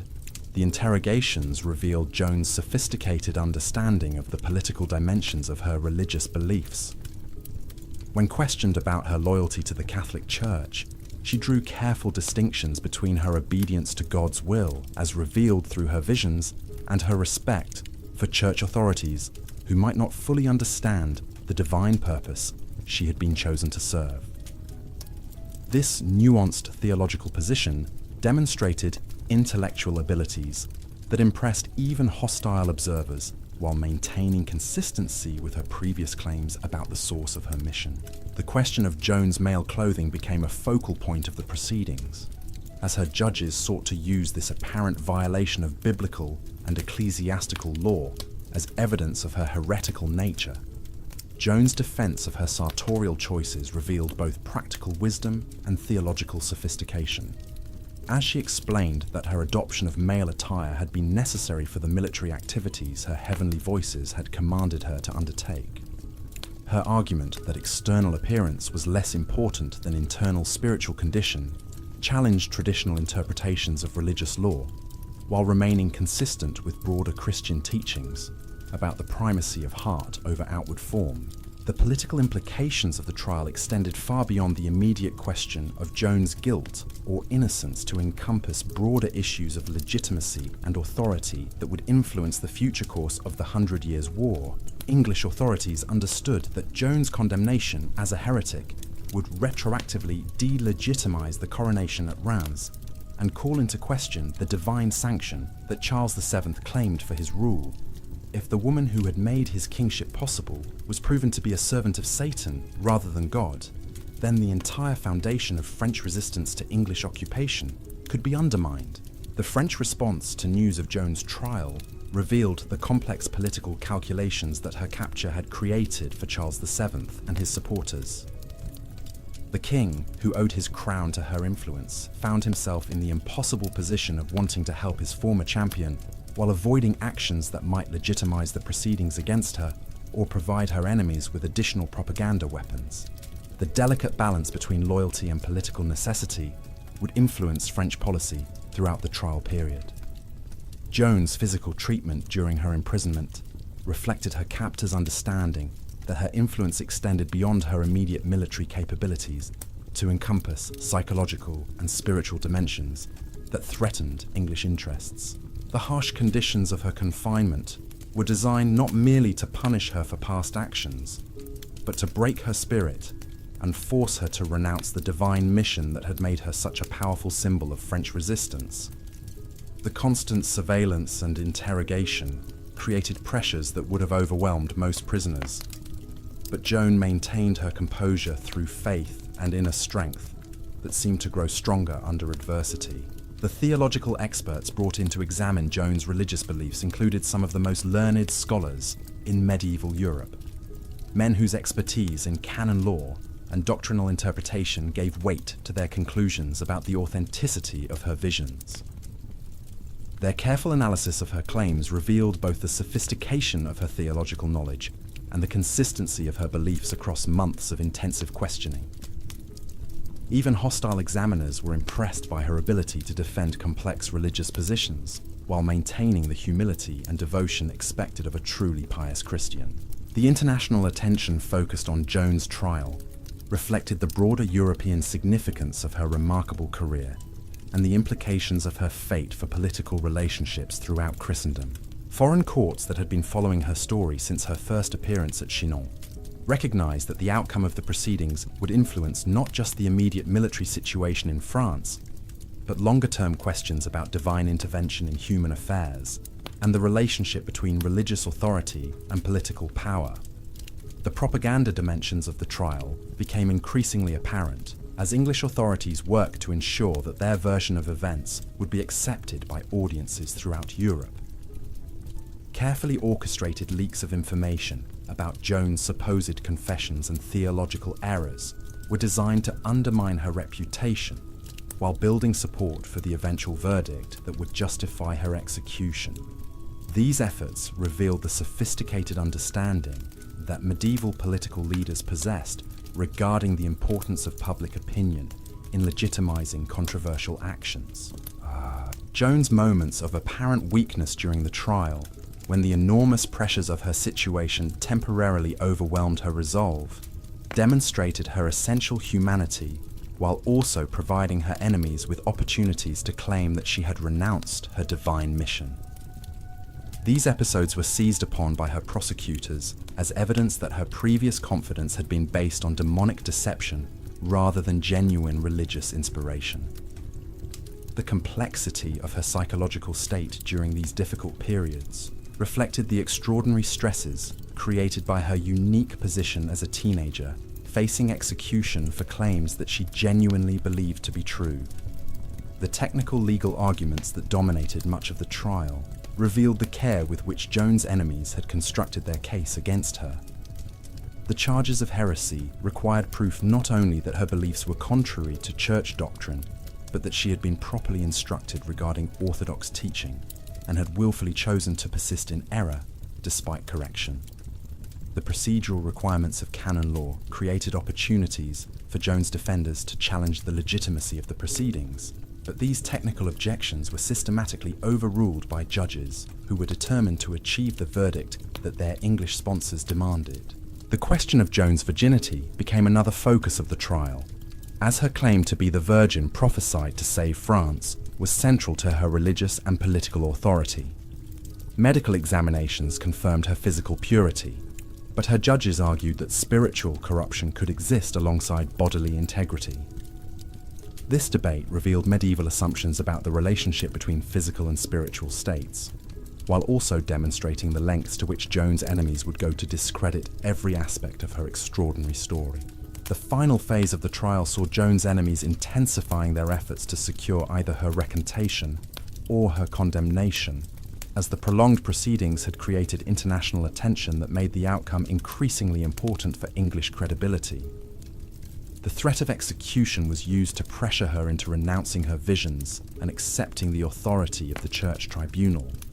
But Joan's responses revealed the depth of her conviction and her willingness to die, rather than betray what she believed to be God's truth. The dramatic moment when Joan initially agreed to sign a document renouncing her claims created temporary celebration among her enemies, but her subsequent return to her original positions demonstrated that external pressure could not ultimately overcome the internal certainty that had sustained her throughout her remarkable career. Her declaration that she would rather die than live with the knowledge that she had denied the divine voices that had guided her mission revealed the fundamental integrity that had made her such a powerful historical figure. The final verdict and sentence of death represented the culmination of months of legal maneuvering designed to achieve a predetermined outcome while maintaining the appearance of legitimate religious proceedings. Joan's condemnation as a relapsed heretic provided English authorities with the theological justification they needed to execute someone whose continued existence threatened their political and military position in France. The careful construction of the legal case demonstrated medieval understanding of how religious authority could be manipulated to serve political objectives. The preparations for Joan's execution revealed the symbolic importance that her enemies attached to the manner of her death. The choice of burning as the method of execution carried specific theological implications regarding the purification of heretical corruption, while the public nature of the proceedings was designed to demonstrate the consequences of challenging legitimate authority. The elaborate ceremony surrounding her death transformed what might have been a simple execution into a complex religious and political statement about the nature of divine will and earthly power. Joan's behaviour during her final hours demonstrated the same courage and faith that had characterised her entire extraordinary journey from village girl to national heroine. Her composure in the face of death impressed even hostile observers, while her final prayers and declarations provided powerful testimony to the sincerity of her beliefs and the authenticity of her commitment to the mission she believed God had assigned to her. The manner of her death would contribute significantly to the legend that would grow around her memory in subsequent centuries. The immediate aftermath of Joan's execution on May 30th, 1431, saw English authorities working frantically to control the narrative surrounding her death and minimize its impact on French morale and international opinion. Their efforts to portray the proceedings as legitimate religious justice were complicated by the obvious political motivations behind the trial and the impressive dignity Joan had displayed throughout her ordeal. The attempts to suppress discussion of her case only served to increase interest in her story and suspicions about the motivations of her executioners. The long-term consequences of Joan's death would prove to be the opposite of what her enemies had intended, as her martyrdom provided French resistance with a powerful symbol that proved more influential than her living presence had been. The girl who had achieved the impossible through faith and courage had become something even more dangerous to English interests. A saint whose memory would inspire French patriots for generations to come. The fire that consumed her body could not destroy the ideas and aspirations that her remarkable life had ignited in the hearts of people who yearned for freedom and national independence. The transformation of Joan from historical figure to legendary saint began almost immediately after her death, as stories of her life and achievements spread throughout Europe and beyond. The peasant girl who had convinced a king, crowned a monarch, and died for her beliefs had become something larger than any individual could be in life. A symbol of faith triumphing over adversity, of divine justice working through human instruments, and of the possibility that even the most powerless individuals could change the course of history through courage and conviction. The rehabilitation proceedings that would eventually clear Joan's name and recognize her innocence were still decades in the future, but the foundation for her vindication was already being laid by the manner of her death and the obvious injustice of her condemnation. The English authorities who had orchestrated her trial and execution would discover that destroying Joan's physical presence had only strengthened her spiritual influence and guaranteed her immortality in the collective memory of the French people she had died trying to liberate. The years following Joan's execution witnessed a transformation that would have astounded both her supporters and her enemies. The smoke that rose from the marketplace at Rouen carried with it not the end of her influence, but the beginning of something far more powerful than any living person could ever hope to achieve. The English authorities who had orchestrated her death discovered, to their growing horror, that they had created exactly the kind of martyr whose memory would haunt their occupation for generations to come. Within months of her execution, reports began circulating throughout France of miraculous occurrences associated with Joan's memory. Pilgrims journeyed to Rouen to collect ashes from the site of her burning, believing that even these remnants possessed healing powers. Veterans who had fought under her banner found themselves elevated to positions of almost mystical reverence in their local communities, as people sought to hear first-hand accounts of the peasant girl who had spoken with saints and defeated armies through divine intervention. The psychological impact of Joan's martyrdom proved far more devastating to English morale than her military victories had ever been.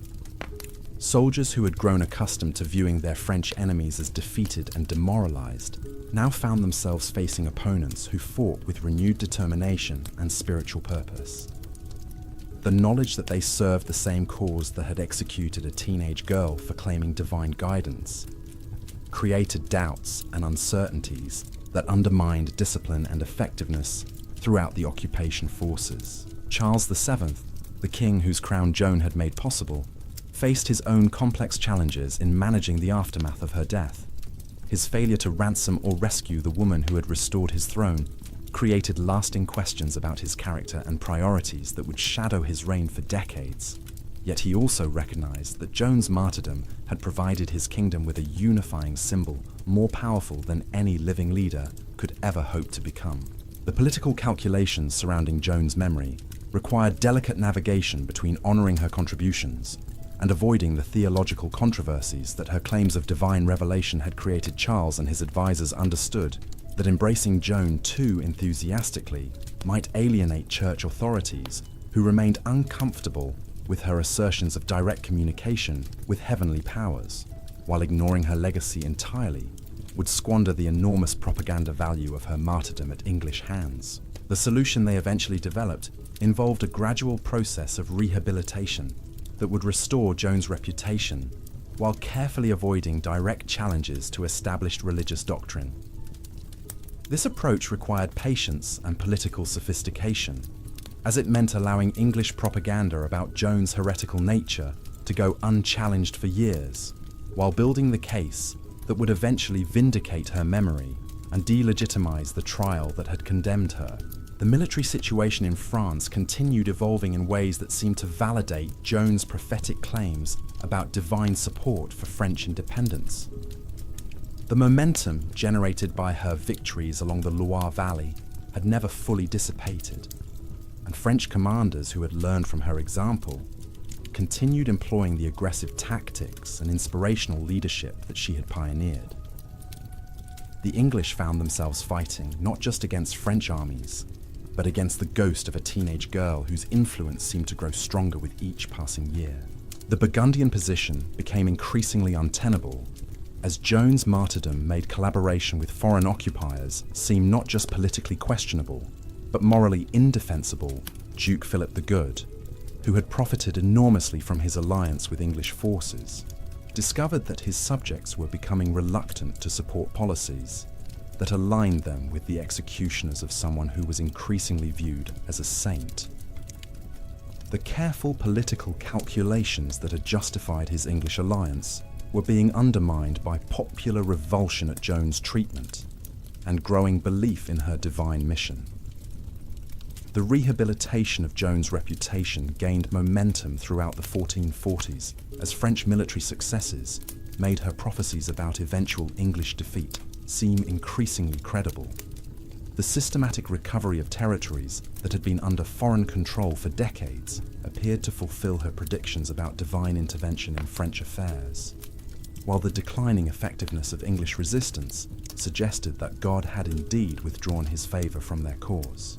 The formal process of reviewing Joan's trial and conviction began in 1449, when Charles VII authorised a preliminary investigation into the circumstances surrounding her condemnation. This inquiry was motivated by both genuine concern for justice and practical political considerations, as clearing Joan's name would retroactively legitimise the coronation at Reims, while discrediting English claims to divine sanction for their occupation of France. The scholars and churchmen who conducted this investigation discovered overwhelming evidence of procedural irregularities and theological errors in the original trial, the obvious bias of Joan's judges, the violation of established legal protections for accused heretics, and the political motivations underlying her condemnation created a compelling case for overturning her conviction and recognizing her innocence of all charges. The testimony gathered during the rehabilitation proceedings painted a picture of Joan that was radically different from the demonic figure portrayed by English propaganda witnesses from throughout her life, including childhood friends from Domremy, soldiers who had served under her command, and nobles who had observed her at court, provided consistent accounts of her piety, courage, and genuine devotion to what she believed to be God's will for France. The theological analysis of Joan's religious claims revealed that her beliefs were entirely consistent with Orthodox Catholic doctrine, despite the sophisticated arguments her original judges had constructed to prove otherwise. Her assertions about receiving divine guidance through saints and angels fell well within established traditions of mystical experience, while her practical application of these revelations demonstrated wisdom and moral integrity that suggested genuine spiritual inspiration rather than demonic deception. The international dimensions of Joan's rehabilitation reflected the broader European recognition that her story had transcended the immediate circumstances of the 100 Years' War to become a powerful symbol of faith triumphing over political oppression. Foreign courts that had initially been cautious about endorsing someone condemned as a heretic began expressing support for efforts to clear her name and acknowledge the injustice of her execution. The final verdict of the rehabilitation trial, issued in 1456, formally declared Joan's innocence of all charges and condemned the proceedings that had led to her death as fraudulent and politically motivated. This decision effectively transformed her from a condemned heretic into a recognized martyr whose memory deserved veneration rather than condemnation. The theological and legal authority of this judgment provided the foundation for Joan's eventual canonization and her recognition as one of France's greatest saints. The impact of Joan's vindication extended far beyond questions of historical justice to influence contemporary political and military developments throughout Europe. Her recognition as an authentic instrument of divine will provided powerful validation for nationalist movements that sought to resist foreign domination through appeals to religious authority and popular support. The model she had established of combining spiritual conviction with practical political action would inspire resistance leaders for centuries to come. The cultural transformation that Joan's story underwent during the decades following her rehabilitation revealed the power of narrative to shape collective memory and national identity. The simple facts of her life, remarkable though they were, became the foundation for increasingly elaborate legends that emphasized different aspects of her character and achievements, depending on the needs and values of each generation that retold her story. The literary and artistic works that began appearing throughout the late medieval period transformed Joan from a historical figure into a cultural icon whose image could be adapted to serve various purposes and appeal to different audiences. Poets celebrated her as a model of feminine virtue and spiritual devotion, while chroniclers emphasized her military genius and political acumen. Religious writers focused on her mystical experiences and divine mission, while secular authors highlighted her patriotic dedication and personal courage. The emergence of printing technology in the late 15th century dramatically expanded the reach and influence of Joan's story, as written accounts of her life became accessible to audiences that had previously relied on oral traditions and artistic representations. The standardization of her legend through printed books helped establish the canonical version of her story, while also creating opportunities for new interpretations and applications of her example. The Protestant Reformation created new complexities in the reception of Joan's story, as reformers questioned the Catholic emphasis on saints and miracles, while still admiring her as an example of individual faith standing against corrupt institutional authority. The theological debates surrounding her divine revelations took on new dimensions in an era when the nature of religious authority itself was being fundamentally challenged and redefined. The political uses of Joan's memory during the early modern period revealed how her story could be adapted to serve various nationalist and religious agendas. French monarchs invoked her example to justify their resistance to foreign interference, while Protestant nations praised her defiance of corrupt ecclesiastical authority. The flexibility of her legend allowed different communities to find in her story validation for their own struggles against oppression and injustice. The scholarly study of Joan's life began emerging during the Renaissance, as humanist historians applied new methods of textual analysis and source criticism to medieval documents. These investigations revealed the careful construction of much of the legendary material surrounding her story, while also confirming the essential accuracy of contemporary accounts of her achievements and character. The artistic representations of Joan that proliferated throughout the early modern period reflected changing cultural values and aesthetic preferences, while maintaining consistent emphasis on her youth, purity, and divine mission. Painters and sculptors found in her story a perfect subject for exploring themes of faith, courage, and sacrifice that resonated with audiences across different social and cultural contexts. The military history of the late medieval period was fundamentally altered by Joan's innovations in leadership, strategy, and the integration of spiritual inspiration with practical, tactical planning. Her example influenced the development of professional officer corps throughout Europe, as commanders recognized the importance of maintaining morale and inspiring dedication among troops who faced increasingly sophisticated weapons and defensive systems. The diplomatic implications of Joan's story continued influencing international relations long after the end of the 100 Years' War, as her example provided a model for how appeals to divine sanction could be used to legitimize resistance to foreign domination. The theological arguments developed to support her mission became templates for later nationalist movements that sought to combine religious authority with political objectives. The educational legacy of Joan's story proved particularly significant as literacy expanded and formal schooling became more widespread throughout Europe. Her example was used to teach lessons about courage, faith, and patriotic duty to generations of students who might never have encountered such concepts through other historical examples. The accessibility of her story to young people made her an ideal figure for moral instruction and character development.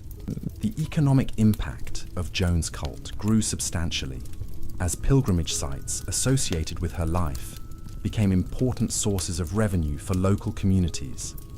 Churches and shrines throughout France developed elaborate programs of commemoration that attracted visitors from throughout Europe, creating networks of devotion that reinforced her status as a national saint, while also generating substantial commercial benefits.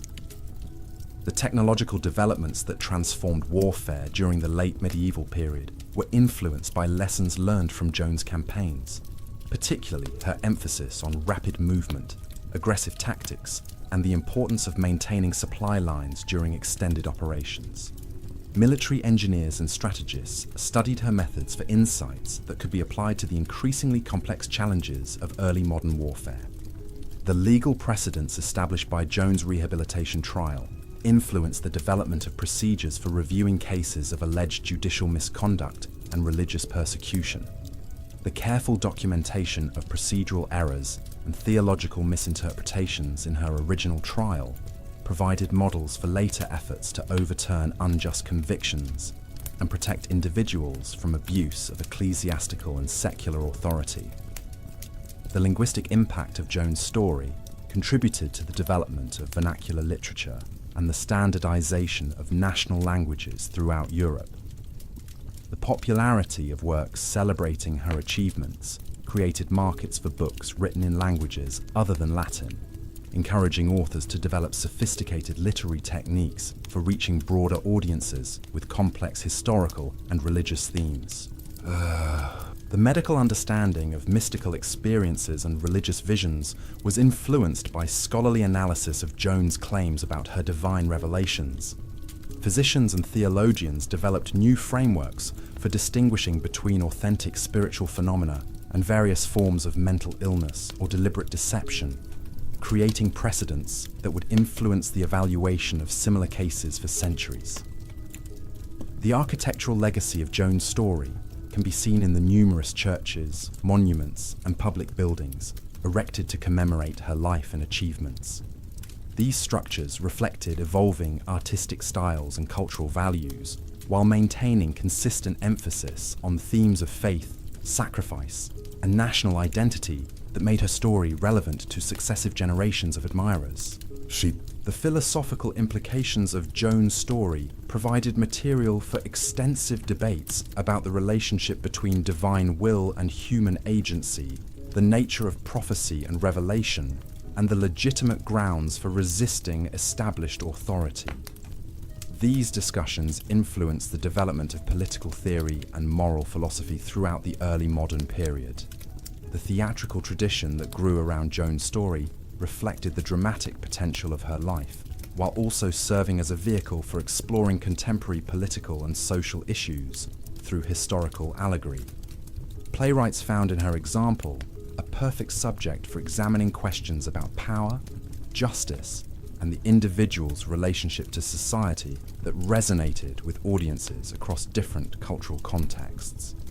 The musical heritage associated with Joan's memory included both liturgical compositions, celebrating her as a saint, and secular works that emphasized her role as a national heroine. These diverse musical traditions reflected the multiple dimensions of her legacy, while also contributing to the preservation and transmission of her story across generations and social boundaries. The psychological study of leadership and charisma found in Joan's example a fascinating case study of how personal conviction and spiritual authority could be translated into practical political and military effectiveness. Her methods for inspiring loyalty and maintaining discipline among diverse groups of followers provided insights that influenced the training of leaders in various fields throughout the early modern period. The anthropological significance of Joan's story lay in its illustration of how individuals could transcend the limitations imposed by their social origins through exceptional personal qualities and favorable historical circumstances. Her example challenged assumptions about the relationship between birth and achievement, while also demonstrating the importance of cultural context in determining what kinds of extraordinary accomplishments were possible.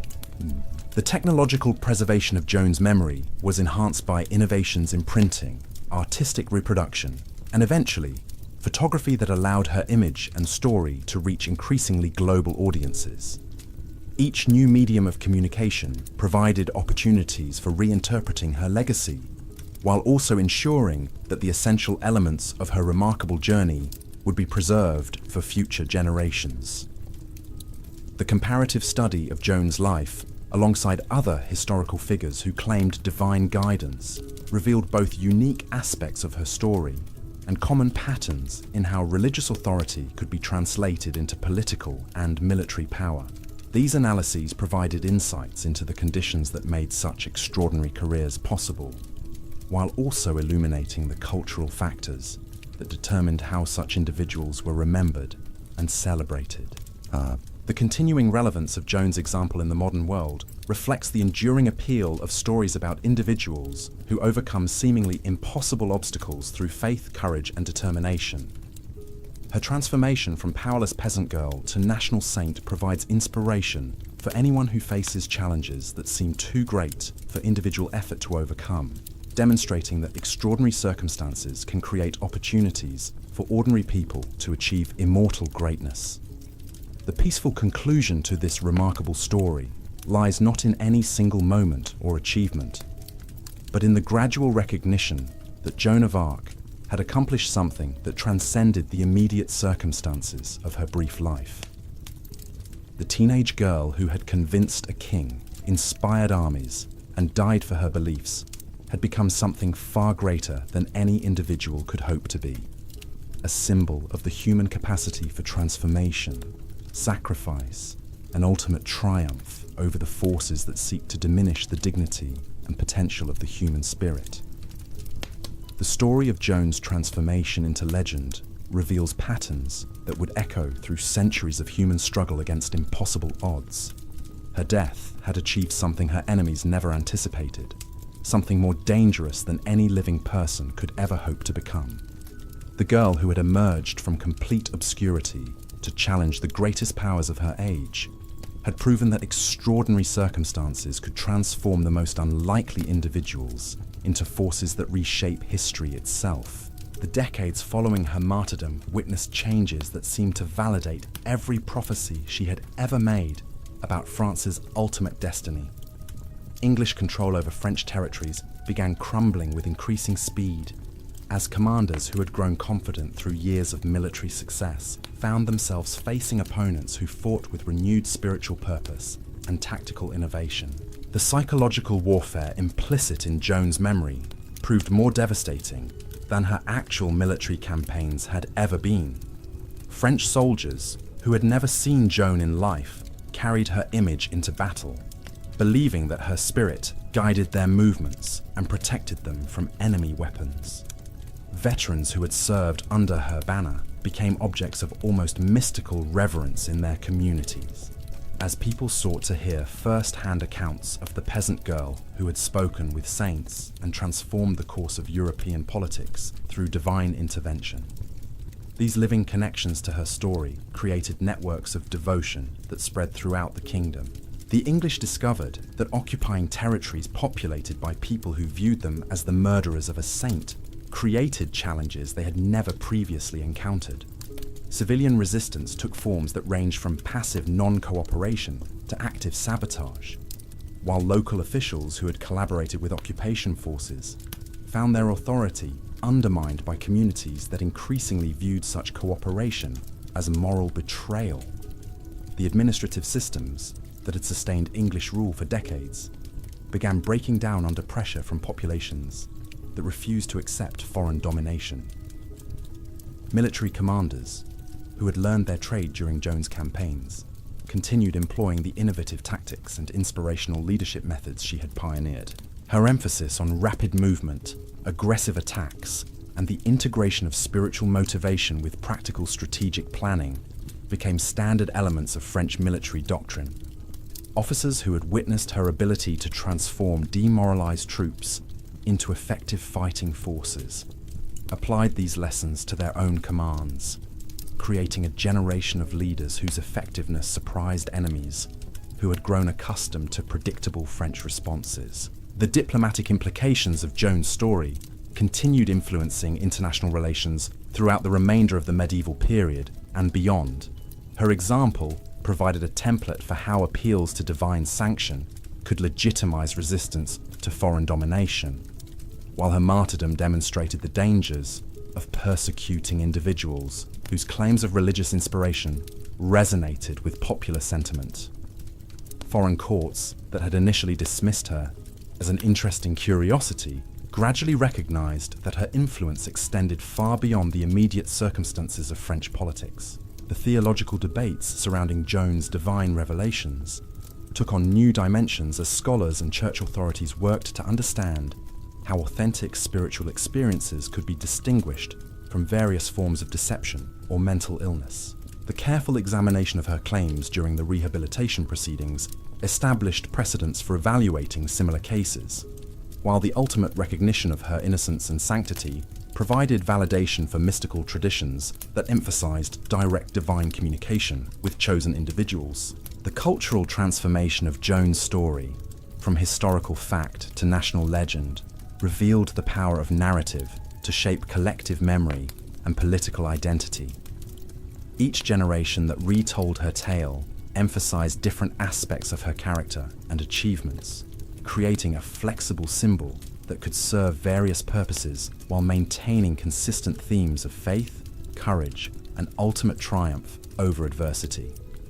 Poets and chroniclers found in her example perfect material for exploring questions about divine intervention in human affairs. The artistic representations that proliferated throughout the late medieval period reflected changing aesthetic preferences while maintaining focus on elements of her story that transcended immediate historical circumstances. Painters depicted her receiving visions from heavenly messengers, leading armies into battle, and facing death with dignity and courage. Sculptors created images that emphasized her youth and purity, alongside her military authority and spiritual conviction. These works helped establish visual iconography that would influence representations of her story for centuries. The educational legacy of Joan's example proved particularly significant as literacy expanded and formal schooling became more widespread throughout Europe. Her transformation from illiterate peasant girl to sophisticated political and military leader provided powerful evidence that exceptional circumstances could enable ordinary individuals to acquire knowledge and skills that transcended the limitations of their social origins. Teachers found in her story perfect material for inspiring students to overcome obstacles and pursue ambitious goals, despite apparently insurmountable disadvantages. The economic impact of pilgrimage sites associated with Joan's life created lasting changes in the communities where she had lived and died. Domremy became a destination for visitors seeking to understand the humble origins that had produced such extraordinary achievements, while Reims attracted those who wished to see where her greatest triumph had been celebrated. Rouen, despite its association with her martyrdom, drew pilgrims who believed that visiting the site of her death could provide spiritual benefits and divine intercession. The military innovations that Joan had introduced continued evolving long after her death, as subsequent commanders refined and adapted her methods to meet changing technological and strategic challenges. Her emphasis on maintaining high morale through religious inspiration became standard practice among professional officers, while her tactical preferences for aggressive action and rapid movement influenced the development of military doctrine throughout Europe. War colleges studied her campaigns for insights that could be applied to contemporary challenges. The legal precedents established during Joan's rehabilitation trial influenced the development of procedures for protecting individuals from judicial persecution and religious oppression. The careful documentation of errors and irregularities in her original condemnation provided models for reviewing cases where political motivations might have compromised legal objectivity. These precedents proved particularly valuable during periods of religious and political upheaval, when accusations of heresy were commonly used to eliminate inconvenient opponents. The linguistic contributions of Joan's story to vernacular literature reflected the growing importance of national languages in cultural and political expression. Works celebrating her achievements helped establish sophisticated literary techniques for addressing complex historical and religious themes in languages accessible to broader audiences than traditional Latin scholarship could reach. Her example demonstrated how local stories could achieve universal significance through careful attention to themes that transcended specific cultural boundaries. The medical understanding of mystical experiences gained new dimensions through scholarly analysis of Joan's claims about divine revelations. Physicians and theologians developed frameworks for distinguishing between authentic spiritual phenomena and various forms of mental disturbance or deliberate fraud, creating standards that would influence the evaluation of similar cases throughout the early modern period. Her rehabilitation provided validation for traditions that acknowledged the possibility of genuine divine communication with chosen individuals. The architectural legacy visible in buildings erected to commemorate Joan's life reflected evolving artistic styles while maintaining consistent emphasis on themes that made her story perpetually relevant. Churches dedicated to her memory combined traditional religious symbolism with innovations that emphasized her unique role as both saint and national heroine. Public monuments celebrated her contributions to French independence, while also acknowledging the universal significance of her example for anyone facing seemingly impossible challenges. The philosophical implications of Joan's story provided material for extensive debates about the relationship between divine will and human agency that influenced political theory and moral philosophy throughout the early modern period. Her ability to achieve extraordinary results through faith and determination raised questions about the sources of human potential and the conditions that enable ordinary individuals to transcend their apparent limitations. These discussions contributed to evolving concepts of individual rights and social responsibility.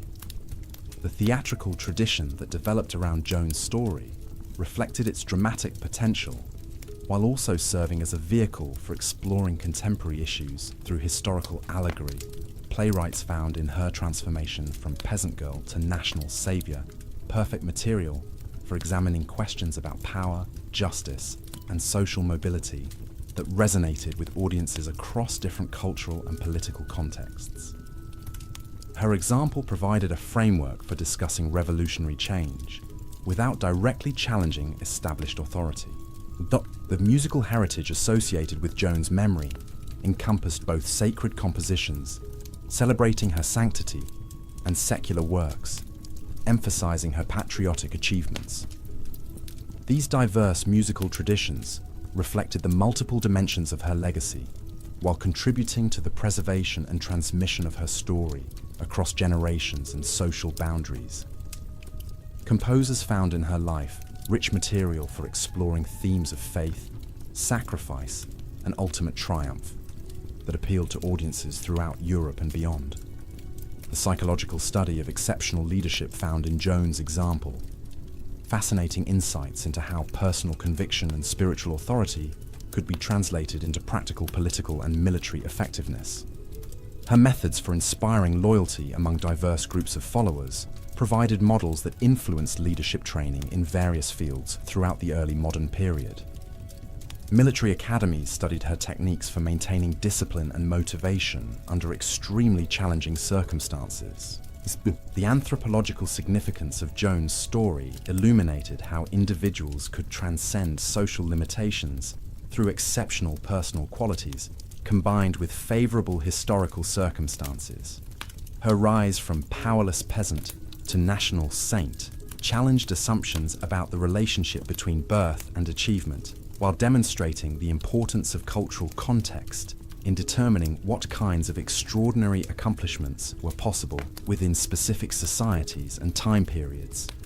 The comparative analysis of Joan's career alongside other historical figures who claimed divine guidance revealed both unique aspects of her story and common patterns in how religious authority could be converted into political and military power. These studies provided insights into the conditions that made such remarkable transformations possible, while illuminating cultural factors that determined how exceptional individuals were remembered and celebrated by subsequent generations. The continuing relevance of Joan's example in the modern world reflects the enduring appeal of stories about individuals who overcome apparently insurmountable obstacles through faith, courage, and unwavering commitment to principles they believe represent divine will. Her journey from village obscurity to national sainthood provides inspiration for anyone who faces challenges that seem too great for individual effort to overcome, demonstrating that extraordinary circumstances can create opportunities for ordinary people to achieve lasting historical significance. The peaceful legacy of this remarkable transformation lies not in any specific military victory or political achievement, but in the gradual recognition that Joan of Arc had accomplished something that transcended the immediate circumstances of her brief but extraordinary life. The teenage girl who had convinced skeptical nobles, inspired demoralized armies, and died rather than renounce her divine mission had become something far greater than any individual could hope to be during their earthly existence. She had proven that human courage, guided by unshakable faith and applied with intelligence and determination, could indeed change the course of history and create legacies that would inspire countless generations of people seeking to overcome their own seemingly impossible challenges. Her story continues to whisper across the centuries, a gentle reminder that greatness can emerge from the most humble circumstances, that divine purpose can work through the most unlikely instruments, and that even the briefest life, lived with complete dedication to higher principles, can echo through eternity with power to transform hearts and minds long after earthly concerns have faded into peaceful memory. The gentle twilight of Joan's earthly story gives way to something far more luminous, a dawn that would break across centuries of human consciousness with ever-increasing brightness. As we settle deeper into this peaceful exploration of her enduring influence, we discover that her transformation from historical figure to timeless symbol reveals patterns that continue to shape how we understand courage, faith, and the mysterious ways that individual lives can touch eternity itself. The decades following her rehabilitation witnessed a remarkable flowering of devotion that spread far beyond the borders of France, as pilgrims from across Europe began journeying to sites associated with her life and death. These travelers carried with them not just personal hopes for intercession, but stories that would plant seeds of inspiration in communities throughout Christendom. Village churches began displaying images of the peasant saint, while merchants spread tales of her miraculous achievements along trade routes that connected distant kingdoms and cultures. The scholarly examination of Joan's life during the Renaissance period revealed fascinating insights into how divine inspiration could manifest through practical intelligence and strategic thinking. Humanist historians who applied new methods of textual analysis to medieval documents found that contemporary accounts of her achievements were remarkably consistent, suggesting that even the most extraordinary aspects of her story rested on solid factual foundations. These investigations helped establish Joan as a subject worthy of serious intellectual inquiry rather than mere popular devotion. The artistic renaissance that accompanied this scholarly interest produced some of the most beautiful representations of Joan's story ever created. Master painters found in her tale-perfect material for exploring the intersection of earthly and heavenly realms, depicting her receiving divine guidance while simultaneously demonstrating very human courage and determination. Sculptors captured the paradox of her nature, creating images that somehow conveyed both youthful innocence and mature wisdom, feminine grace and warrior strength. The literary tradition that emerged around Joan's story during this period established many of the narrative patterns that continue to influence how her tale is told today. Writers discovered that her journey from obscurity to greatness provided an ideal framework for exploring universal themes about human potential and divine providence. The accessibility of her story to audiences across different educational and social backgrounds made her a perfect subject for developing vernacular literature that could compete with classical Latin works in sophistication and emotional impact. The Protestant Reformation created unexpected complications in the reception of Joan's legacy, as reformers found themselves torn between admiration for her individual faith and suspicion of the Catholic emphasis on saints and miraculous intervention. Some Protestant writers praised her as an example of personal devotion standing against corrupt institutional authority, while others questioned whether her visions represented genuine divine communication or dangerous enthusiasm that bypassed proper religious channels. These theological debates added new layers of complexity to discussions about the nature of religious authority and spiritual authenticity. The political applications of Joan's example during the early modern period revealed how her story could be adapted to serve various nationalist and religious movements throughout Europe. French monarchs continued invoking her memory to justify resistance to foreign interference, while emerging nation-states found in her career a template for combining appeals to divine sanction with practical political objectives. The flexibility of her legend allowed different communities to discover in her story validation for their own struggles against oppression and injustice. The military academies that began emerging during this period incorporated detailed studies of Joan's campaigns into their curricula, recognizing that her innovations in leadership and strategy had fundamentally altered the practice of warfare. Officer candidates learned to appreciate how her integration of spiritual inspiration with practical tactical planning had created new possibilities for maintaining morale and discipline under extremely challenging circumstances. Her methods for transforming demoralized troops into effective fighting forces became standard elements of professional military education. The diplomatic history of early modern Europe was subtly influenced by precedents established through Joan's career, as her example demonstrated how claims of divine authorization could be used to legitimize resistance to established political arrangements. Ambassadors and negotiators who studied her story gained insights into how religious conviction could be translated into practical political leverage, while also learning to recognize when such claims might represent genuine spiritual authority rather than mere propaganda. The economic development of regions associated with Joan's life reflected the growing commercial value of pilgrimage tourism and religious commemoration. Communities throughout France invested in infrastructure improvements designed to accommodate increasing numbers of visitors who sought to experience locations where miraculous events had occurred. These economic benefits created powerful incentives for preserving historical sites and maintaining traditions that kept Joan's memory alive in popular consciousness. The educational revolution that transformed European society during the Renaissance and early modern periods found in Joan's story ideal material for teaching lessons about character development and moral courage.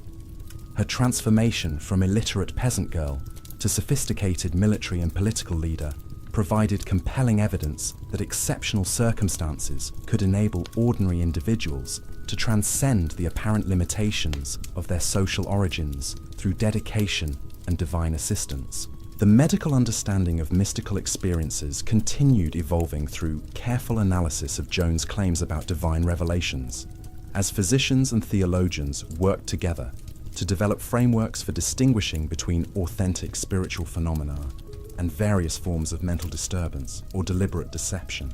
The thorough documentation of her psychological state during imprisonment and trial provided valuable case study material for these investigations. The legal traditions that emerged from Joan's rehabilitation trial influenced the development of procedural protections for individuals accused of religious or political crimes throughout the early modern period. The careful examination of errors and irregularities in her original condemnation established precedents for reviewing cases where partisan motivations might have compromised judicial objectivity, creating safeguards that would prove valuable during subsequent periods of religious and political persecution. The technological innovations in printing and artistic reproduction that characterized the early modern period dramatically expanded access to Joan's story, allowing written and visual accounts of her achievements to reach audiences that had previously relied on oral traditions and limited artistic representations. The standardization of her legend